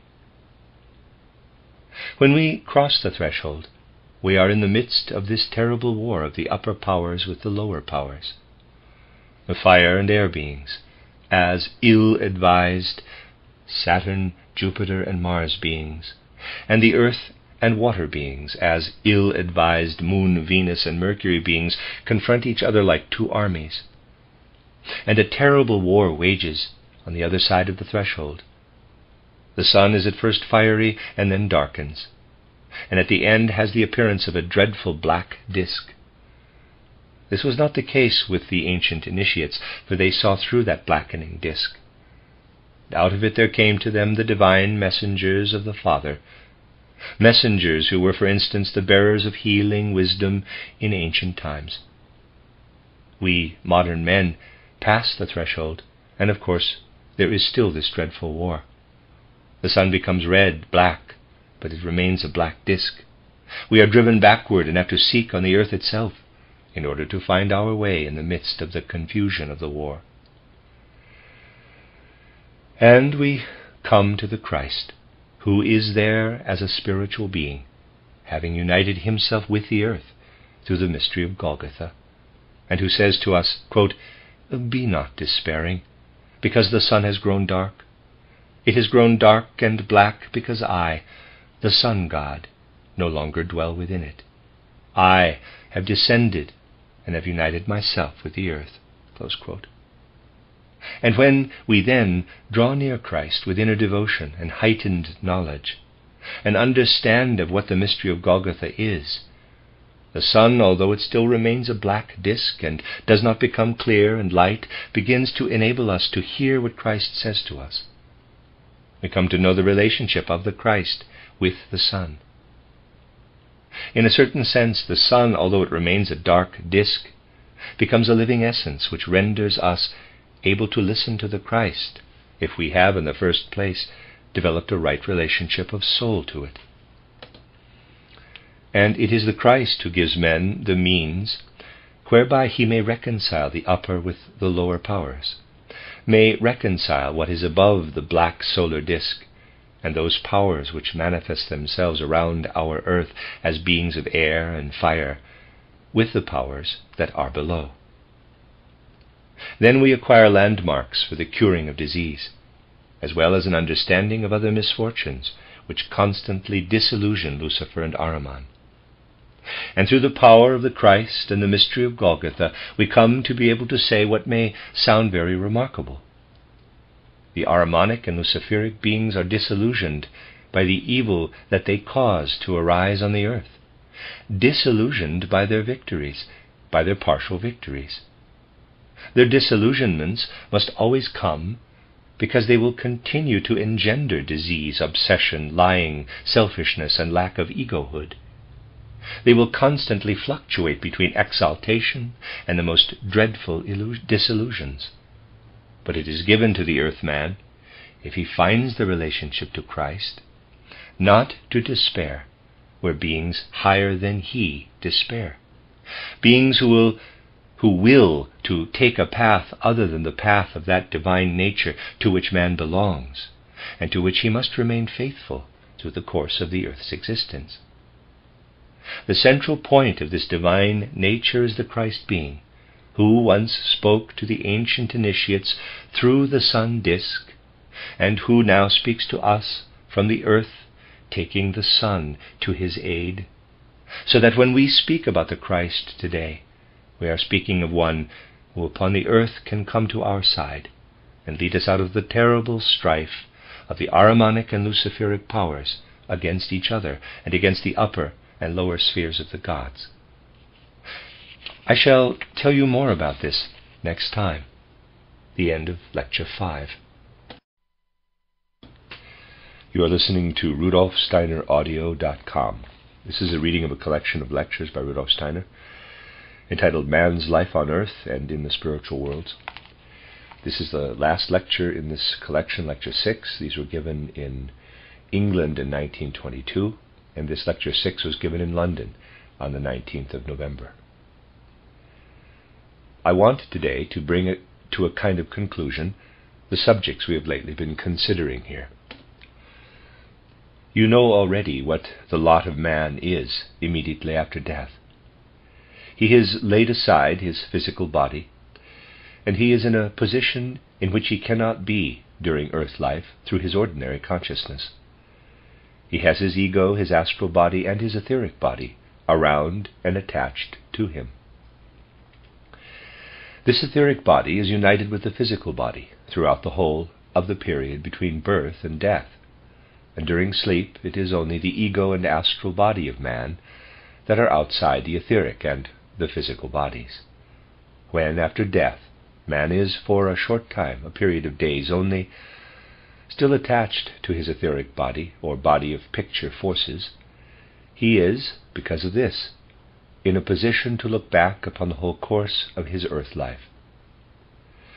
The course of his earth life is preserved within the etheric body. I also said in the public lectures that when, through initiation, man succeeds in freeing his etheric body, he is able to survey the course of his earth life. But man cannot remain attached to his etheric body for long after death, for the etheric body is, in essence, connected with the whole cosmos. Its tendency is to expand into the cosmos. If we were to lose our physical body for a moment during life, the etheric body would at once acquire the tendency, as the result of an elastic force, to dissolve itself into the cosmos. It is held together in life only through the physical body, in which it is perpetually immersed. When the coalescing force of the physical body is no longer there, the etheric body begins to expand, and after a few days has expanded to such an extent that it is no longer there so far as the man is concerned. You know that if you have a drop of water, it is there. If you heat it, it expands in every direction, and finally it is no longer there. You cannot see it anymore. In this way, the etheric body expands after death, and after a few days it is no longer there. Initiation wisdom points out that this process lasts for only a few days. Through initiation wisdom, man comes to the point where he can make use of his etheric body during his earth life. In that case, it remains within the physical body, but man makes use of it in that he takes no conscious thought for the physical body. He has, furthermore, the retrospective survey of his earth life. As well as this, a reflection of the whole universe shines into the etheric body of man. The whole starry heavens are in the etheric body. The etheric body, separated from the physical body, reveals to us the whole world of stars, the planets, and the fixed stars. Finally, the planets and the fixed stars absorb the etheric body. And so it is that initiation, science, and wisdom can, at the most, for 3 or 4 days, hold the pictures which it has in this way in the etheric body. They then disappear. And if one wants to maintain a connection with them, one has to return again to the physical body before their disappearance, in order that the etheric body may be held together. The etheric body disappears from man a few days after death. But through this, man becomes, to an ever greater extent, an inhabitant in the world of the stars. When, first, the etheric body has been laid aside, man feels himself a stranger within the world of the stars. That which, out of the world of the stars, appears as something already known, are really only the moon forces.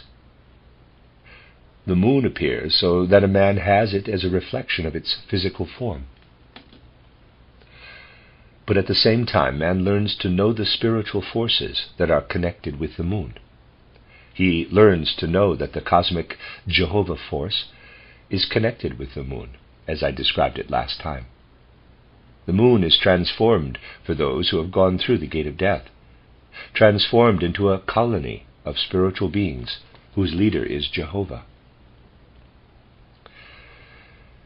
After death, man acquires knowledge of that of which initiation science is able to speak, because it has pictures of these things during earth life itself. Man learns to know the significance and meaning of death on the earth, and he knows it as a result of the moon forces, of the Jehovah forces. Let us consider death on the earth. The physical body of a man becomes lifeless. the spiritual soul and etheric elements that have penetrated the physical body have vanished from it. The physical body is taken over by the forces and elements of the earth, by the forces of earth and water, if it has been buried, or the forces of fire and air, if it has been burned. The physical body of man is thus taken over by the earth forces. It has been laid aside by the human being. What does this really mean? The physical body has been laid aside by the human being and has passed over into a state of decay. The facts are these. When man is born and has within him the growth forces of childhood, and also before birth in the embryonic state, when he is related to the earth in a bodily sense in the body of the mother, these are the same forces which in death are the forces of destruction, the forces which leave the physical body in death, which make their appearance in death, because the physical body is falling into decay, are the same as those which build up the physical body. Man passes through his etheric and astral experiences and enters a spiritual world. But here, on the earth, something extricates itself from the physical body.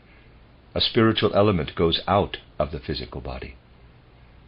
We may say, the real man passes out on the one hand, and another being passes out on the other.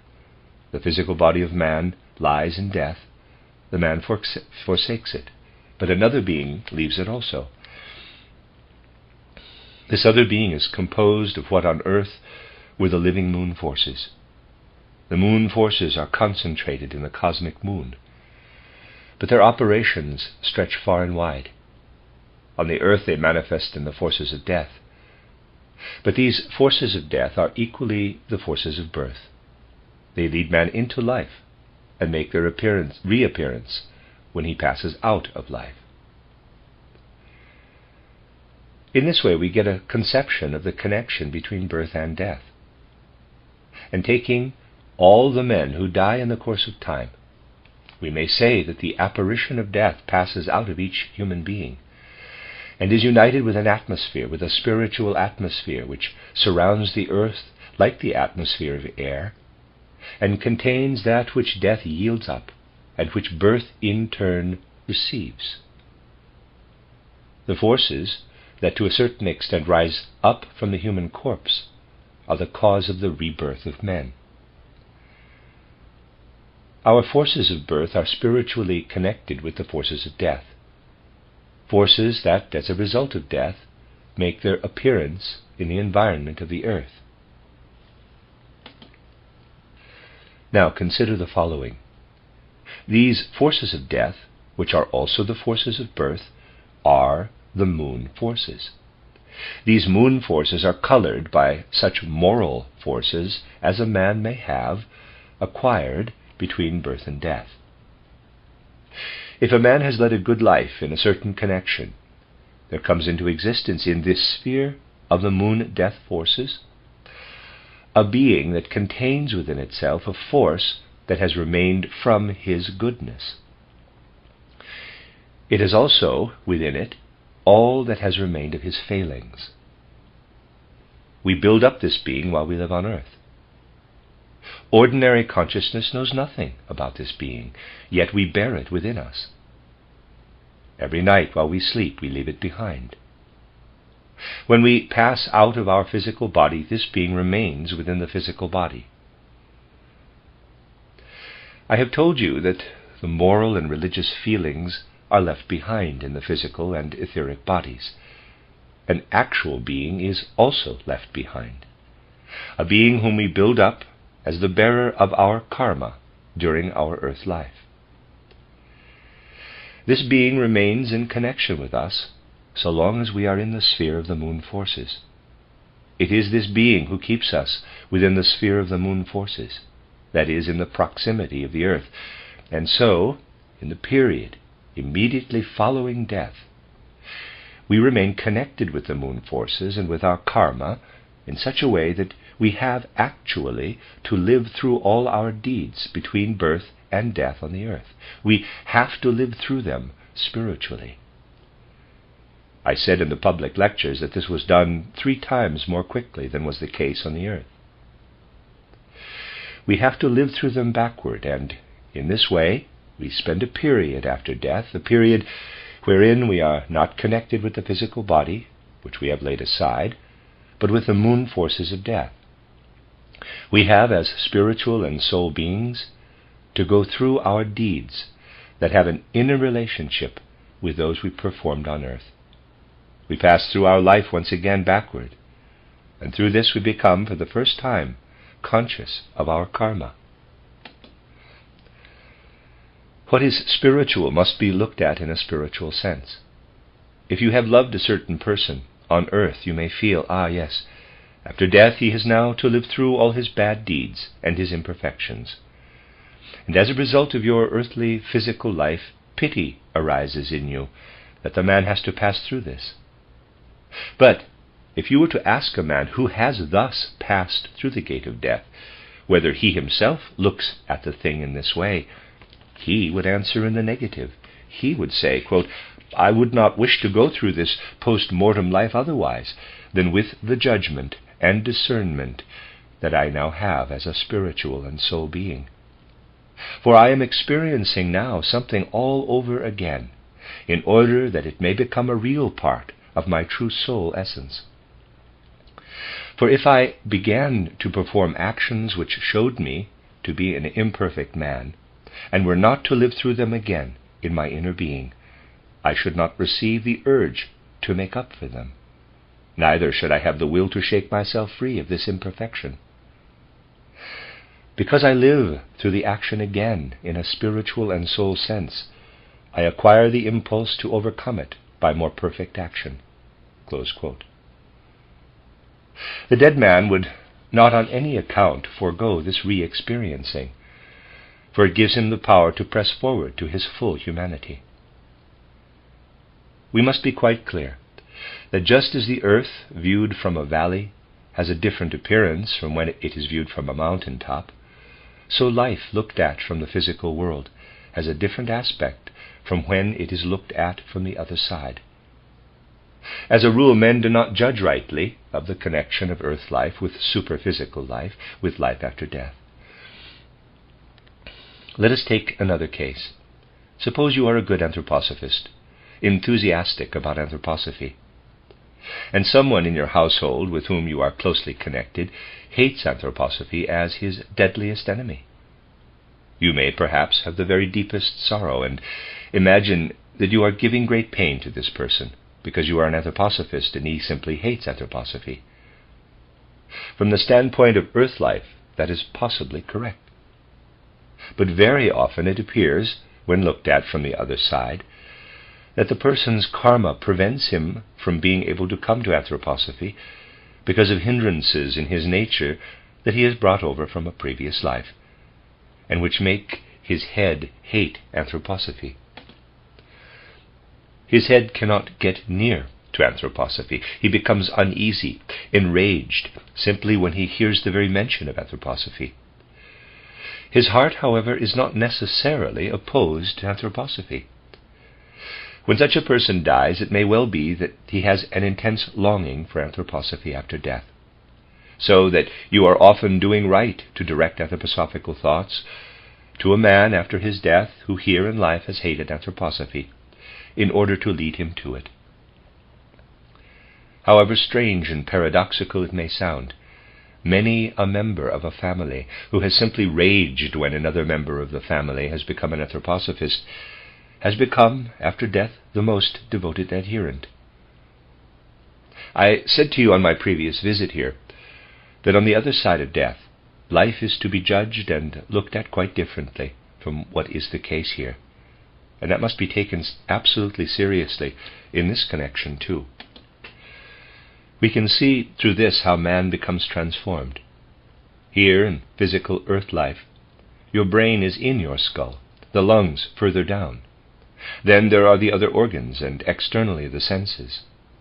You perceive the world through all this that is enclosed within your skin. You emerge from that. At first the stars shine into your etheric body. But when you have laid aside your etheric body, you identify yourselves with the stars themselves. Before this you have a brain within you, but now the spiritual beings of Venus and Mercury, of the Sun, enter into you. As you now are lungs, heart, kidneys, etc., so you are then a being who can say, quote, "In my inner being are the moon, Mercury, Sun," and so on. In your inner being you are one with the universe. Do you imagine for a moment that the universe gives you the same understanding as your brain? The world looks very different then. If we look from the sun to the earth, the world has an aspect different from that which it has when we look back from the earth to the sun. So long as man remains in connection with the moon, Mercury, Venus, he goes through this backward experience. During this period, the connection with the outer stars, with Jupiter, Mars, and Saturn, is slight, and the connection with the fixed stars is very slight indeed.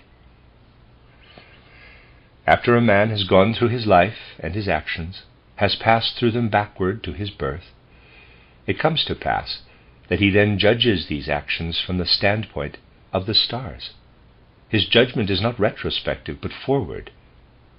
He says to himself, quote, "I must do such and such a thing in order to make up for such and such an action." Close quote. This goes on for the first 20 to 30 years of man's life after death. It lasts a period that is a third of the length of his lifetime. With children, this period is very short. It hardly comes into consideration at all in very young children, as you will realize from what I have said. It is an actual fact that man lives through this life again backward in this way because he has a spiritual and soul connection with his earth life. And when man gets back to his birth, he has then lived through everything. A memory of it all remains with him. It is then as if another body were laid aside. It is said that the astral body is laid aside. But what happens in reality is that the living action or activity in which man has been changes into a thought picture. A thought picture, although it is a different consciousness, a star consciousness that is thinking now, whereas an earth consciousness had been thinking previously. Then man sets out on his further path in the spiritual world. He lives with the beings whose physical reflections are sun, moon, and stars. He has to live with the spirits of the stars. He carries with him the memory of the karmic essence which he had previously laid aside with his astral body. Quote, "To lay aside," close quote, however, means nothing else than this, that within which man was formerly active is now a memory, which he has as cosmic man.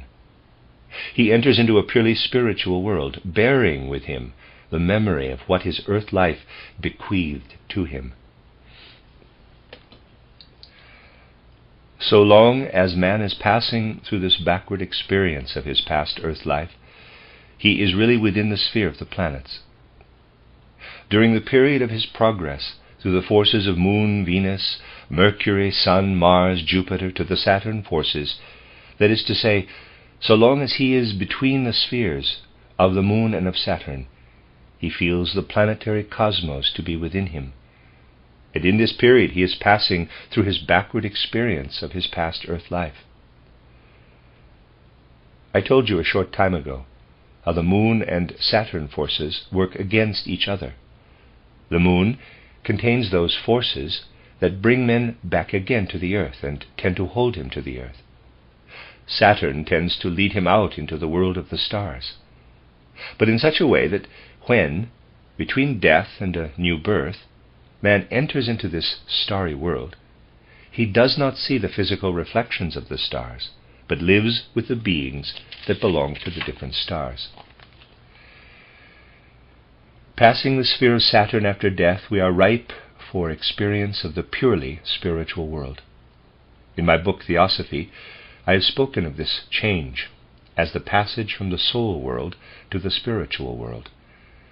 Man cannot, through his own powers, make this transition, because memory connects him with his past earth life, as I have said. He needs a helper to pass into the spiritual world. I have spoken of this helper already. In the time before the mystery of Golgotha, the initiates of the mysteries were able to say to their pupils, quote, "When you have sent up your powers of sacrifice in the right way into the spiritual world, it is given to you to find the sublime Sun Spirit, who accompanies you from the time when you leave the Sun sphere, but who accompanies you in his spiritual being in the other direction, inasmuch as the sun shines spiritually into the universe, as it shines down physically onto the earth. This sublime Sun Spirit will accompany you, will bring you to the Saturn sphere, and then farther out into the spheres of the stars. The spiritual sun will shine for you, so that you may be able to make the transit out of the soul world into the spiritual world."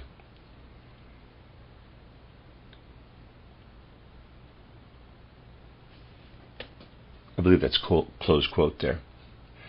Through the mystery of Golgotha, it came about that this sun being descended to the earth, took on a body in the man Jesus of Nazareth, and man, by directing his heart and feeling to the Christ and the mystery of Golgotha, receives here on earth the power which enables him to pass out from the sun and Saturn spheres into the spiritual world, that is to say, to enter into the world of the stars. Then there comes the further state which man passes through between death and a new birth. Let me say the following in order to describe this condition through which, since the mystery of Golgotha, a man passes by means of the power of the Christ, which he has taken up into himself. In the first place, I must draw your attention to what is really implied when we say that when man is out in the world of the stars, in the spiritual world, he has the memory of his earth life. This will become clear to you in the following way. When man passes out of the Saturn sphere, he enters into what ancient world conceptions have called the zodiac. The zodiac is only the representative of the world of the fixed stars, or the spiritual world. But when man includes within himself the single stars which make up the zodiac, he finds the way through which he has to pass. He has to pass through this way in order to be able to cooperate with the spiritual beings of the hierarchies in the development of the spiritual germ of his next physical body from out of the cosmos.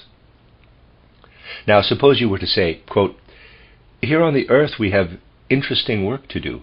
We can promote civilization. We can work for men. And what we do there must be very much the same, for we are only developing our own body." Close quote. You would be quite wrong. For everything that you can accomplish on the earth is not to be compared with the greatness and variety of what you do when you are forming the human body, the temple of the gods, from out of the world of the stars. That is a labor of much more variety, much more sublimity. You not only form your body, you form it, as we shall see, in such a way that it belongs to the whole of humanity. Your karma has brought you into contact with certain men, and you form your new body in such a way that it has the tendency to come in contact with these men once again, in order to balance and adjust your karma with them. In a far higher degree than is possible on the earth, you work for the whole of humanity. And how do you work? I will describe this to you in detail, but I remind you that I must express myself in sense images. I said last time that this has to be done when speaking of these lofty worlds, for human concepts are not constituted today in such a way that one can express oneself without imagery and pictures. Man is actually to develop the spiritual germ of his whole physical body. It is built up in detail from the universe. For example, when you are experiencing life with those spiritual beings whose physical reflection is the constellation of Aries, you are working together with the hierarchy of Aries at your head. At your head, which is to be an actual cosmos, which then draws together in the physical body. In your head, You bear within you the whole cosmos, viewed from Aries. Very well then. You work with the hierarchy of Aries on the field of activity of Aries. The planets shine down onto the earth, and they shine spiritually in the other direction. Suppose you go on working. From the constellation of Aries you reach the constellation of Taurus. From the constellation of Taurus you work together with its hierarchies at the connection between your larynx and your lungs. Mars shines from the spheres of the planets to the sphere of Taurus, and hence in the movement of Mars there is expressed everything that you have rightly or wrongly performed through the instrument of speech. Every untruth that man has spoken is radiated by Mars into the sphere of Aries, when man is working through the sphere of Aries. You can conceive then what this memory is that we have of our own deeds. After death we find that this memory is inscribed into the universe as the Logos. We have then to work at our future body, and in reference to the instrument of speech, we have to work in such a way that we are helped or hindered according to whether we have spoken the truth or have lied. Again, when we pass through the constellation of Leo, all the imperfections that have proceeded from our more superficial or deeper heart life, our sympathies and antipathies that are associated with our temperament, with our blood circulation on the earth, radiate to us from the sun. The whole of our earlier life sounds out into universal space as a planetary speech. This is how we work at the building of our future body. However strange it may seem from an earthly standpoint, it is nevertheless true that when we view the planetary movement from out there in the universe, when we behold how Mars, let us say, carries out its movements in the direction of Taurus, the movement is a script that sounds at the same time. This is the starry script inscribed by our own deeds in universal space. It is no wonder that when we return again we prepare what belongs to us by our karma, for we could not do otherwise than prepare our future physical body under the guidance of this stellar speech. Thus we work through the spiritual spheres, through that spiritual sphere where our sojourn is longer or shorter according to the measure of the relationship between the total earth life and the consciousness which we had as children, where life was still dim and hazy. For we are now in a consciousness that transcends our earth consciousness. In earth consciousness we are, as grown-up men and women, in a consciousness that transcends the dream consciousness of childhood. There are 3 stages or degrees of consciousness. If a man is 30 years old and, let us say, lived in a dream consciousness until the age of 5, he has lived 6 times longer in the higher consciousness. Now again, after death, he must live 6 times longer than the whole span of his life in the higher consciousness that he has in the world of the stars. It is easy to understand that when a child dies, it lives for an exceedingly short time between death and a new birth, and that the older a man is, the more he has to spend there, for the more his super-earthly consciousness that he had after the previous death is darkened here on the earth, the longer must he work at the task of making it clear again, for we have to enter into the fullness of light. I'm going to read that again. It is easy to understand that when a child dies, it lives for an exceedingly short time between death and a new birth, and that the older a man is, the more he has to spend there, for the more his super-earthly consciousness that he had after the previous death is darkened here on the earth, the longer must he work at the task of making it clear again, for we have to enter into the fullness of light. When we have entered into the fullness of light, there comes that time between death and a new birth, which I called in one of the mystery plays the midnight hour of the spiritual existence of man, the midnight hour between death and a new birth. This period of time that lies more or less in the middle point between death and a new birth is that in which the consciousness which permits of our living in the spiritual world among the beings of the higher hierarchies is the clearest. It is, moreover, during this period that we have the experience, quote, "Below in the sphere of the planets is everything you did as man, and that you must not abandon, for you cannot change it. You can only change it when you once again descend to the earth." Close quote. And then there arises the urge again to descend to the earth, to encounter the decision as between Saturn and the moon. Man follows in the wake of the dawning moon forces in order to approach the path back to the earth. This, in the case of a man who has grown up in his last life, is after centuries. The nearer we approach to the sphere of the planets and come into the spheres of Mercury, Venus, and Moon, the more that consciousness that we have had in common with the spiritual beings of the higher hierarchies vanishes. That is to say, we have a consciousness that now only contains the manifestations of these spiritual beings. Previously, we felt ourselves to be in and among these spiritual beings.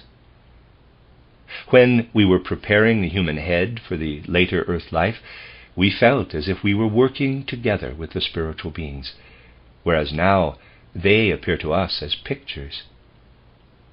In exchange, however, the effects of the moon forces arise within us. We again feel ourselves to be beings who ought to live an independent life. We are not yet, of course, in a physical body, but we have a presentiment of an independent life, of an existence alienated from the cosmos. We no longer behold the spiritual beings as they are, but we have their reflections. While we are experiencing these reflections, there sets in the gradual disappearance of what we built up as the spiritual germ of our organism, and we become aware that this spiritual germ of the physical organism has fallen away from us, has gone down to physical parents, and is living as the forces of the stream of generation on the physical earth. It is actually true that what we have prepared as physical body shrinks together and enters the stream of generation of a pair of physical parents, and we are left behind as a spiritual and soul being, feeling his connection to what has fallen below him in this way, but not being able to unite directly with it. The union can only take place when, in this condition, this spiritual soul being draws to itself the etheric forces which are in the cosmos, when it draws them into its etheric body. After the germ of our physical body has fallen away from us and is preparing our physical body in the body of the mother, we gather the forces for building our etheric body. Then we unite with this etheric body, but after the human germ has already existed for a time in the body of the mother. This is the process of the return to earth existence. And whereas we previously had before us only pictures of the spiritual beings, we now incorporate into ourselves what the moon forces alone can enable us to do, the memory of our karma. We incorporate this karmic being into ourselves in the form of actual forces. We take it up as well into the etheric body, incorporate it also into that. Hence we appear on the earth in such a way that we fulfill our destiny, our karma. While we are passing through the sphere of the moon forces, there arises within us the longing to work out our karma on the earth. This is the cycle passed through by man from death to birth. He ascends until he experiences an independent consciousness in the spiritual sphere, and then this grows dim once again, for he has the spiritual world only in pictures. While he has it only in pictures, will enters into him in regard to his karma, and he returns to the earth in order to work further in a physical body until he is able, as the result of a series of earth lives, to reach the stage of another metamorphosis of existence. At the present period of the earth evolution, man, while descending out of the sphere of the stars, has the memory of his earlier earth existence and has contact with this memory. He prepares his physical body in the sphere of the stars, and descending unites himself to this physical body of his. But we are standing in a very significant period of the earth existence. We only understand its full significance when we realize that we work at the preparation of our physical body in the sphere of the stars and clothe ourselves in it when we come down to earth again. But in our age at this point, something very essential is coming upon us, something of which I shall now speak. I have often said that in the last third of the 19th century, certain changes originating in the spiritual world have entered into the whole course of man's earth life. It is an actual fact that the doors of knowledge to the spiritual world are now, in a certain sense, open, and that when man makes the necessary efforts in his own being, he can penetrate into the spiritual world with knowledge. For many centuries, during which material knowledge was developing, this was not possible. The change in the spiritual world has come about because in the place of beings who were formerly the leaders, another being has come, a being who, because of the similarity of his qualities with those of the being called by tradition Michael, can also be called by the name of Michael. We can say then that the Michael being has taken over the spiritual guidance or leadership of mankind.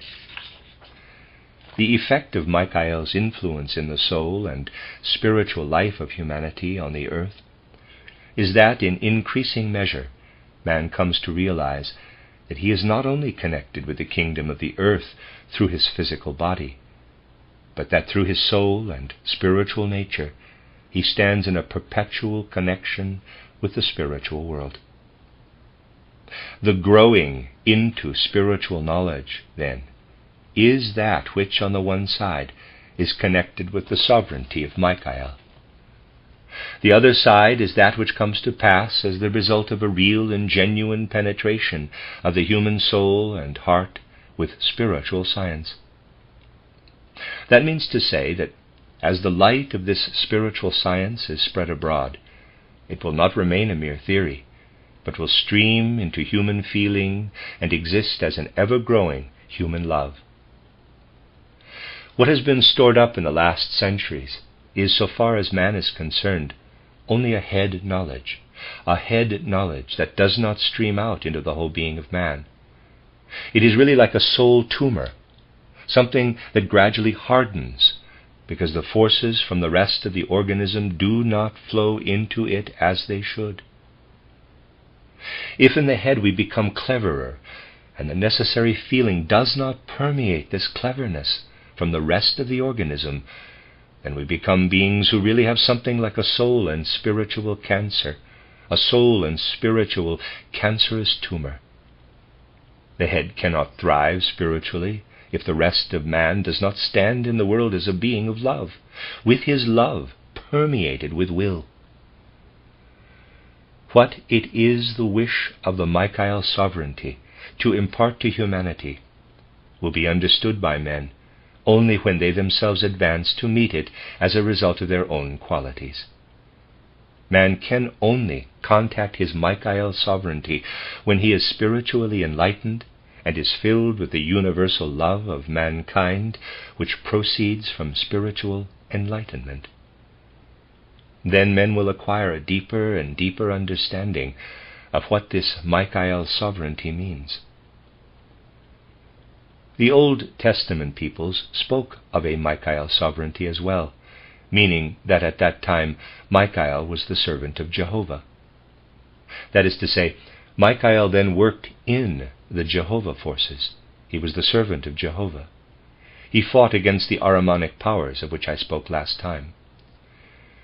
In our age, Michael is destined more and more to become the servant of Christ, so that the saying, "the Michael sovereignty enters into human history," means at the same time, the sovereignty of Christ must spread over the earth. Michael is the bearer of the light of spiritual knowledge. And then Christ comes as the bearer of the summons to universal human love.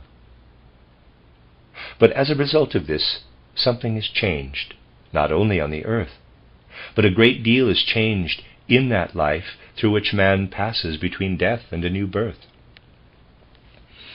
From ancient times of the earth evolution of humanity, man has prepared his physical body as a spiritual germ in the way I have described, and then takes it over when he enters upon earth existence. But since the epoch of the Christ Michael sovereignty, man has come nearer and nearer to the position of being able to face another decision. At present such men are few, but they should grow in number, for the light of spiritual knowledge is such that it illuminates our earth and the superphysical world as well. Man then, as a result of the Christ Michael rulership, learns to face another decision when he has taken over his karma in his etheric body, and then approaches the path to his physical body. If spiritual knowledge spreads more and more over the earth, and man experiences this universal love of mankind in increasing measure within him, there will arise for future humanity, before their descent to earth life, the possibility that I shall now describe. Man will be able to say to himself, quote, "I have prepared this body. I have sent this body down to the earth, and have in my etheric body taken into myself the karma that I have generated. And I see that as a result of what I did in earlier earth lives, such and such a man has been sorely injured." Close quote. We are always faced with the danger of injuring other men by what we do. The judgment of what we have done to other men is very clearly illuminated in this moment, when we are still within the etheric body and have not yet entered the physical body. Into that there will come in the future the light of Michael and the love of Christ. And we shall be put in the position of making a change by a decision to give the body that we have prepared to another, and ourselves to take over the body that has been prepared by him whom we have specially injured. This is the very significant change that will come about in the spiritual life of man from our time onward into the future. We shall be able to enter into a body that has had to be prepared by a man whom we have injured in some special way, and he will be able to enter into the body that we have prepared. And as a result of this, all that we can accomplish on the earth will be able to be karmically adjusted in quite another way than would otherwise have been the case. We shall be able as men to exchange our physical body. The earth could never attain her goal if the possibility of such a thing were not to come about. If this possibility were not to exist, humanity on the earth would never come to be a complete whole, and that must be. There must come for the earth evolution as a preparation for future planetary conditions of the earth, a time wherein it is quite impossible that the single being on the earth shall benefit by anything at the cost of the others. Just as the single leaf or the single petal feels itself to be a part of the whole plant and experiences pain and joy together with the whole plant, so figuratively speaking, a future must come to the earth in which the individual can have no happiness at the cost of the whole, a future in which the individual feels himself a part, a member of the whole. The spiritual equivalent for this consists in our learning to prepare our physical body for others. As men, then, we are leaving behind us an age wherein each individual has his physical bodies in a kind of series or sequence. We are entering upon an age brought about by the Michael sovereignty, in which, while we are working at the spiritual germs of our human body, we can prepare a body for others. And in the course of the earth incarnation, this will work itself out in such a way that as a result of this mutual work in the spiritual world, we shall prepare a still more distant future, wherein men on the earth will be able to enter with their souls into those which they have injured or to which they have done harm, and take over the other soul into the body prepared by them. This may sound paradoxical, but it is nevertheless true. This will come about when the earth itself has passed over into another state. But the facts I have told you today, that come about as a result of the Michael sovereignty in the spiritual world, constitute the preparation for it. This will give you some indication of the nature of real magic. If here on the earth you allow the illumination of spiritual science to work upon you, you further the Michael sovereignty. You further and promote those forces which bring it about that men are able to live for each other in the grave, that they are able to face the decision as to the physical body which they will take over. Man will, in choosing his physical body, take into consideration what is best for humanity as a whole. By preparing this through human wisdom and human love, you are fulfilling something that is a reality in the spiritual world. That, my dear friends, is real magic. It is what was called in olden days true white magic, and humanity must enter into it. I wanted to direct your attention to the significance of the age which is imminent in the evolutionary course of humanity at this present moment. We ought not to be afraid and timid when it is a question of revealing facts about the spiritual world. For the future of humanity depends upon man's learning to live with the spiritual world, just as here on earth he lives with the physical world. We can only help forward the future of humanity by becoming at home in the spiritual world as ancient humanity was at home in it, by rightly understanding the words of Christ, quote, "My kingdom is not of this world," close quote. Let us understand these words in their true meaning. Christ has descended to the earth. He has actually united himself to humanity. We might imagine that he would have said, "My kingdom is of this world," but he did not say this, because it was his wish gradually to make the earth into a kingdom not of the earth, but a kingdom gradually proceeding into a spiritual condition. His kingdom is not the same as it was up to the time of the mystery of Golgotha, and as it continued even afterward as a result of the prevailing inertia. His kingdom consists in this, that the Spirit shall rule here on earth. And this will come to pass when the Michael sovereignty is understood in the right way, and that will be when spiritual illumination and Christ-like human love are sought and striven for in the way I have indicated. And now, my dear friends, as I am going away, I should like to say one or two things to you which I hope you will take as a message for your particular branch of our society. I have spoken to you here 3 times, and I thank all my friends here for making this possible. I thank them with all my heart. But I also feel it my duty to draw your attention to the fact that there ought to be no misunderstanding about the anthroposophical movement.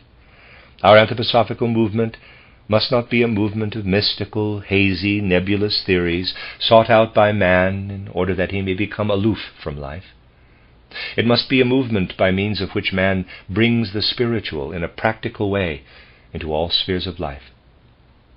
It is, of course, a matter for great satisfaction that the educational movement has come into being here, and it is one of the streams which can carry anthroposophy into the world. contact with the rest of the world can be gained by many such activities. But we must not forget one thing, that in all these movements which arise from out of the anthroposophical movement, we can attain nothing at all if we do not carry on energetically and vitally the impulse of anthroposophy per se. Our efforts must be directed to the impulse of anthroposophy, which aims to carry to the world anthroposophical teachings and forces, so that the understanding of what is anthroposophical may be more and more widespread. And I have the impression that here we have good ground for the spread of anthroposophy per se, for the acceptance of anthroposophical thought. Let us suppose that through a miracle we were to succeed in founding a number of schools. What would be necessary for these schools? Anthroposophical teachings. Everything must be based on the foundation of anthroposophy. Before we can think of successful schools, we need active anthroposophists. There is good ground here for the spread of the anthroposophical impulse itself. That must be regarded as the principal thing.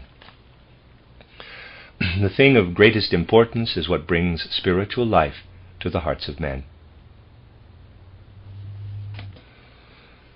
Again, we may think that eurythmy is making headway if it can be introduced into schools. I do not mean to say anything derogatory, but perhaps there may be this standpoint. Quote, "Oh, yes, in schools there isn't so much fuss about it, and it won't be so conspicuous. If eurythmy gets known imperceptibly through the schools, that will be good." Close quote. But it is better for us to give eurythmy out to all the world quite openly, for eurythmy comes directly out of anthroposophy. You will find good ground in this country for eurythmy if you will have initiative and carry to the world, as anthroposophy, the artistic elements in it, as well as what is of the nature of education. For this it will, I think, be necessary for our friends here to cooperate still more consciously than before and carry anthroposophy to the world in a still more energetic way. Let me remind you, my dear friends, of something that I said first in Dornach, namely that the English-speaking peoples of the earth have, as a result of the role which has fallen to them since the terrible war, a very great responsibility, the responsibility of taking on themselves the primary task of spreading spiritual life. And this can actually be done through the understanding, the living understanding of the anthroposophical impulse. The society here today may be small, but let us have faith in magic, in true magic. The society could well grow to be large, just because there is in this country a great longing for spiritual life. Behind all the terrible decadence that is apparent, and which you will not deny, there is nonetheless the longing, quite unconscious in many people perhaps, for spiritual life. And if there is great enthusiasm and real life within the anthroposophical impulse, anthroposophy as such could well make much progress in this country. I have the impression, and I hope there will be no misunderstanding here, that there is a feeling that it is my wish that anthroposophy shall be somewhat left in the background and the other movements emphasized. But the other movements will spread only if a stronger impulse exists in anthroposophy. For this it is necessary that there shall be a still more vital cooperation among those friends who have so very kindly arranged our visit here. I wanted to say this to prevent any kind of misunderstanding. And now to turn to something that is really disagreeable, but which I feel it my duty to say. Without making any specific allusions, I just want to remind you of one thing. Friends, full of a spirit of sacrifice, have undertaken to create in Dornach a center for an anthroposophical movement. But as a result of it, I have had to take a great deal of responsibility on my shoulders, a responsibility associated with much anxiety. Dornach is there, and it is a very good thing, of course, that it is so, for the anthroposophical movement must have a center. But because it is there, we are faced with the possibility of not being able to go on with it. We are faced with the possibility of having to close Dornach because we have no money. You must forgive me for having to speak of matters so menaced by Ahriman, but they are a reality. Idealism is very precious, my dear friends, but idealism can express itself in a twofold way. Idealism may say, quote, "My face is turned to the ideal, and money is such a shabby, disgraceful thing that when I think of ideals, I really cannot think of my purse too. That will not do at all. I simply won't think about money," close quote. That is one side of the question. The other side of the matter is that just because one thinks of the highest ideals, one gets over this feeling, takes the disgraceful purse, and guarantees a basis for the ideal on the earth, because it is necessary. The point in this connection is always, my dear friends, one's purpose. However paradoxical it may sound, one can strengthen Ahriman or fight him with money. The point is the purpose and intention that one has. The only thing to do is to ask ourselves if it is a good or a bad thing to help Dornach. My opinion is that it is a good thing, but it is really a heavy care to me. I have always to remind our friends at such opportunities, I really do not like doing it at all, and I do it most unwillingly, that in the next few weeks we shall be faced with the possibility of having to close Dornach. In such an eventuality, the center of the anthroposophical movement would go, for Dornach has been there. You must all understand what it would mean for the anthroposophical movement if we had to close Dornach. It has been my duty to call attention to this, and I hope that if I have been understood aright, it may be possible for this anxiety to be lifted from me. It faces me very vividly and very fatally, this anxiety about Dornach in the immediate future. Forgive me for mentioning this in conclusion, but the sincere gratitude that I want to express to you for all that has happened to make these meetings possible is really no less.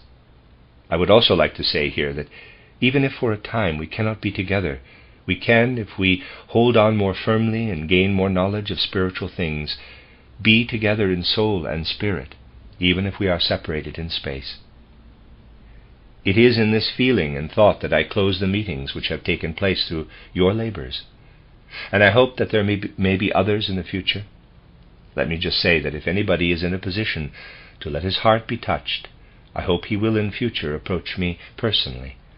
I have taken the responsibility on my own shoulders, and so I would ask you to come to me personally instead of going to anyone else, so that I may see how things are progressing and may also assume the full responsibility. The end of Lecture 6. You have been listening to RudolfSteinerAudio.com, and this is the end of a collection of lectures by Rudolf Steiner given in 1922, Man's Life on Earth and in the Spiritual Worlds.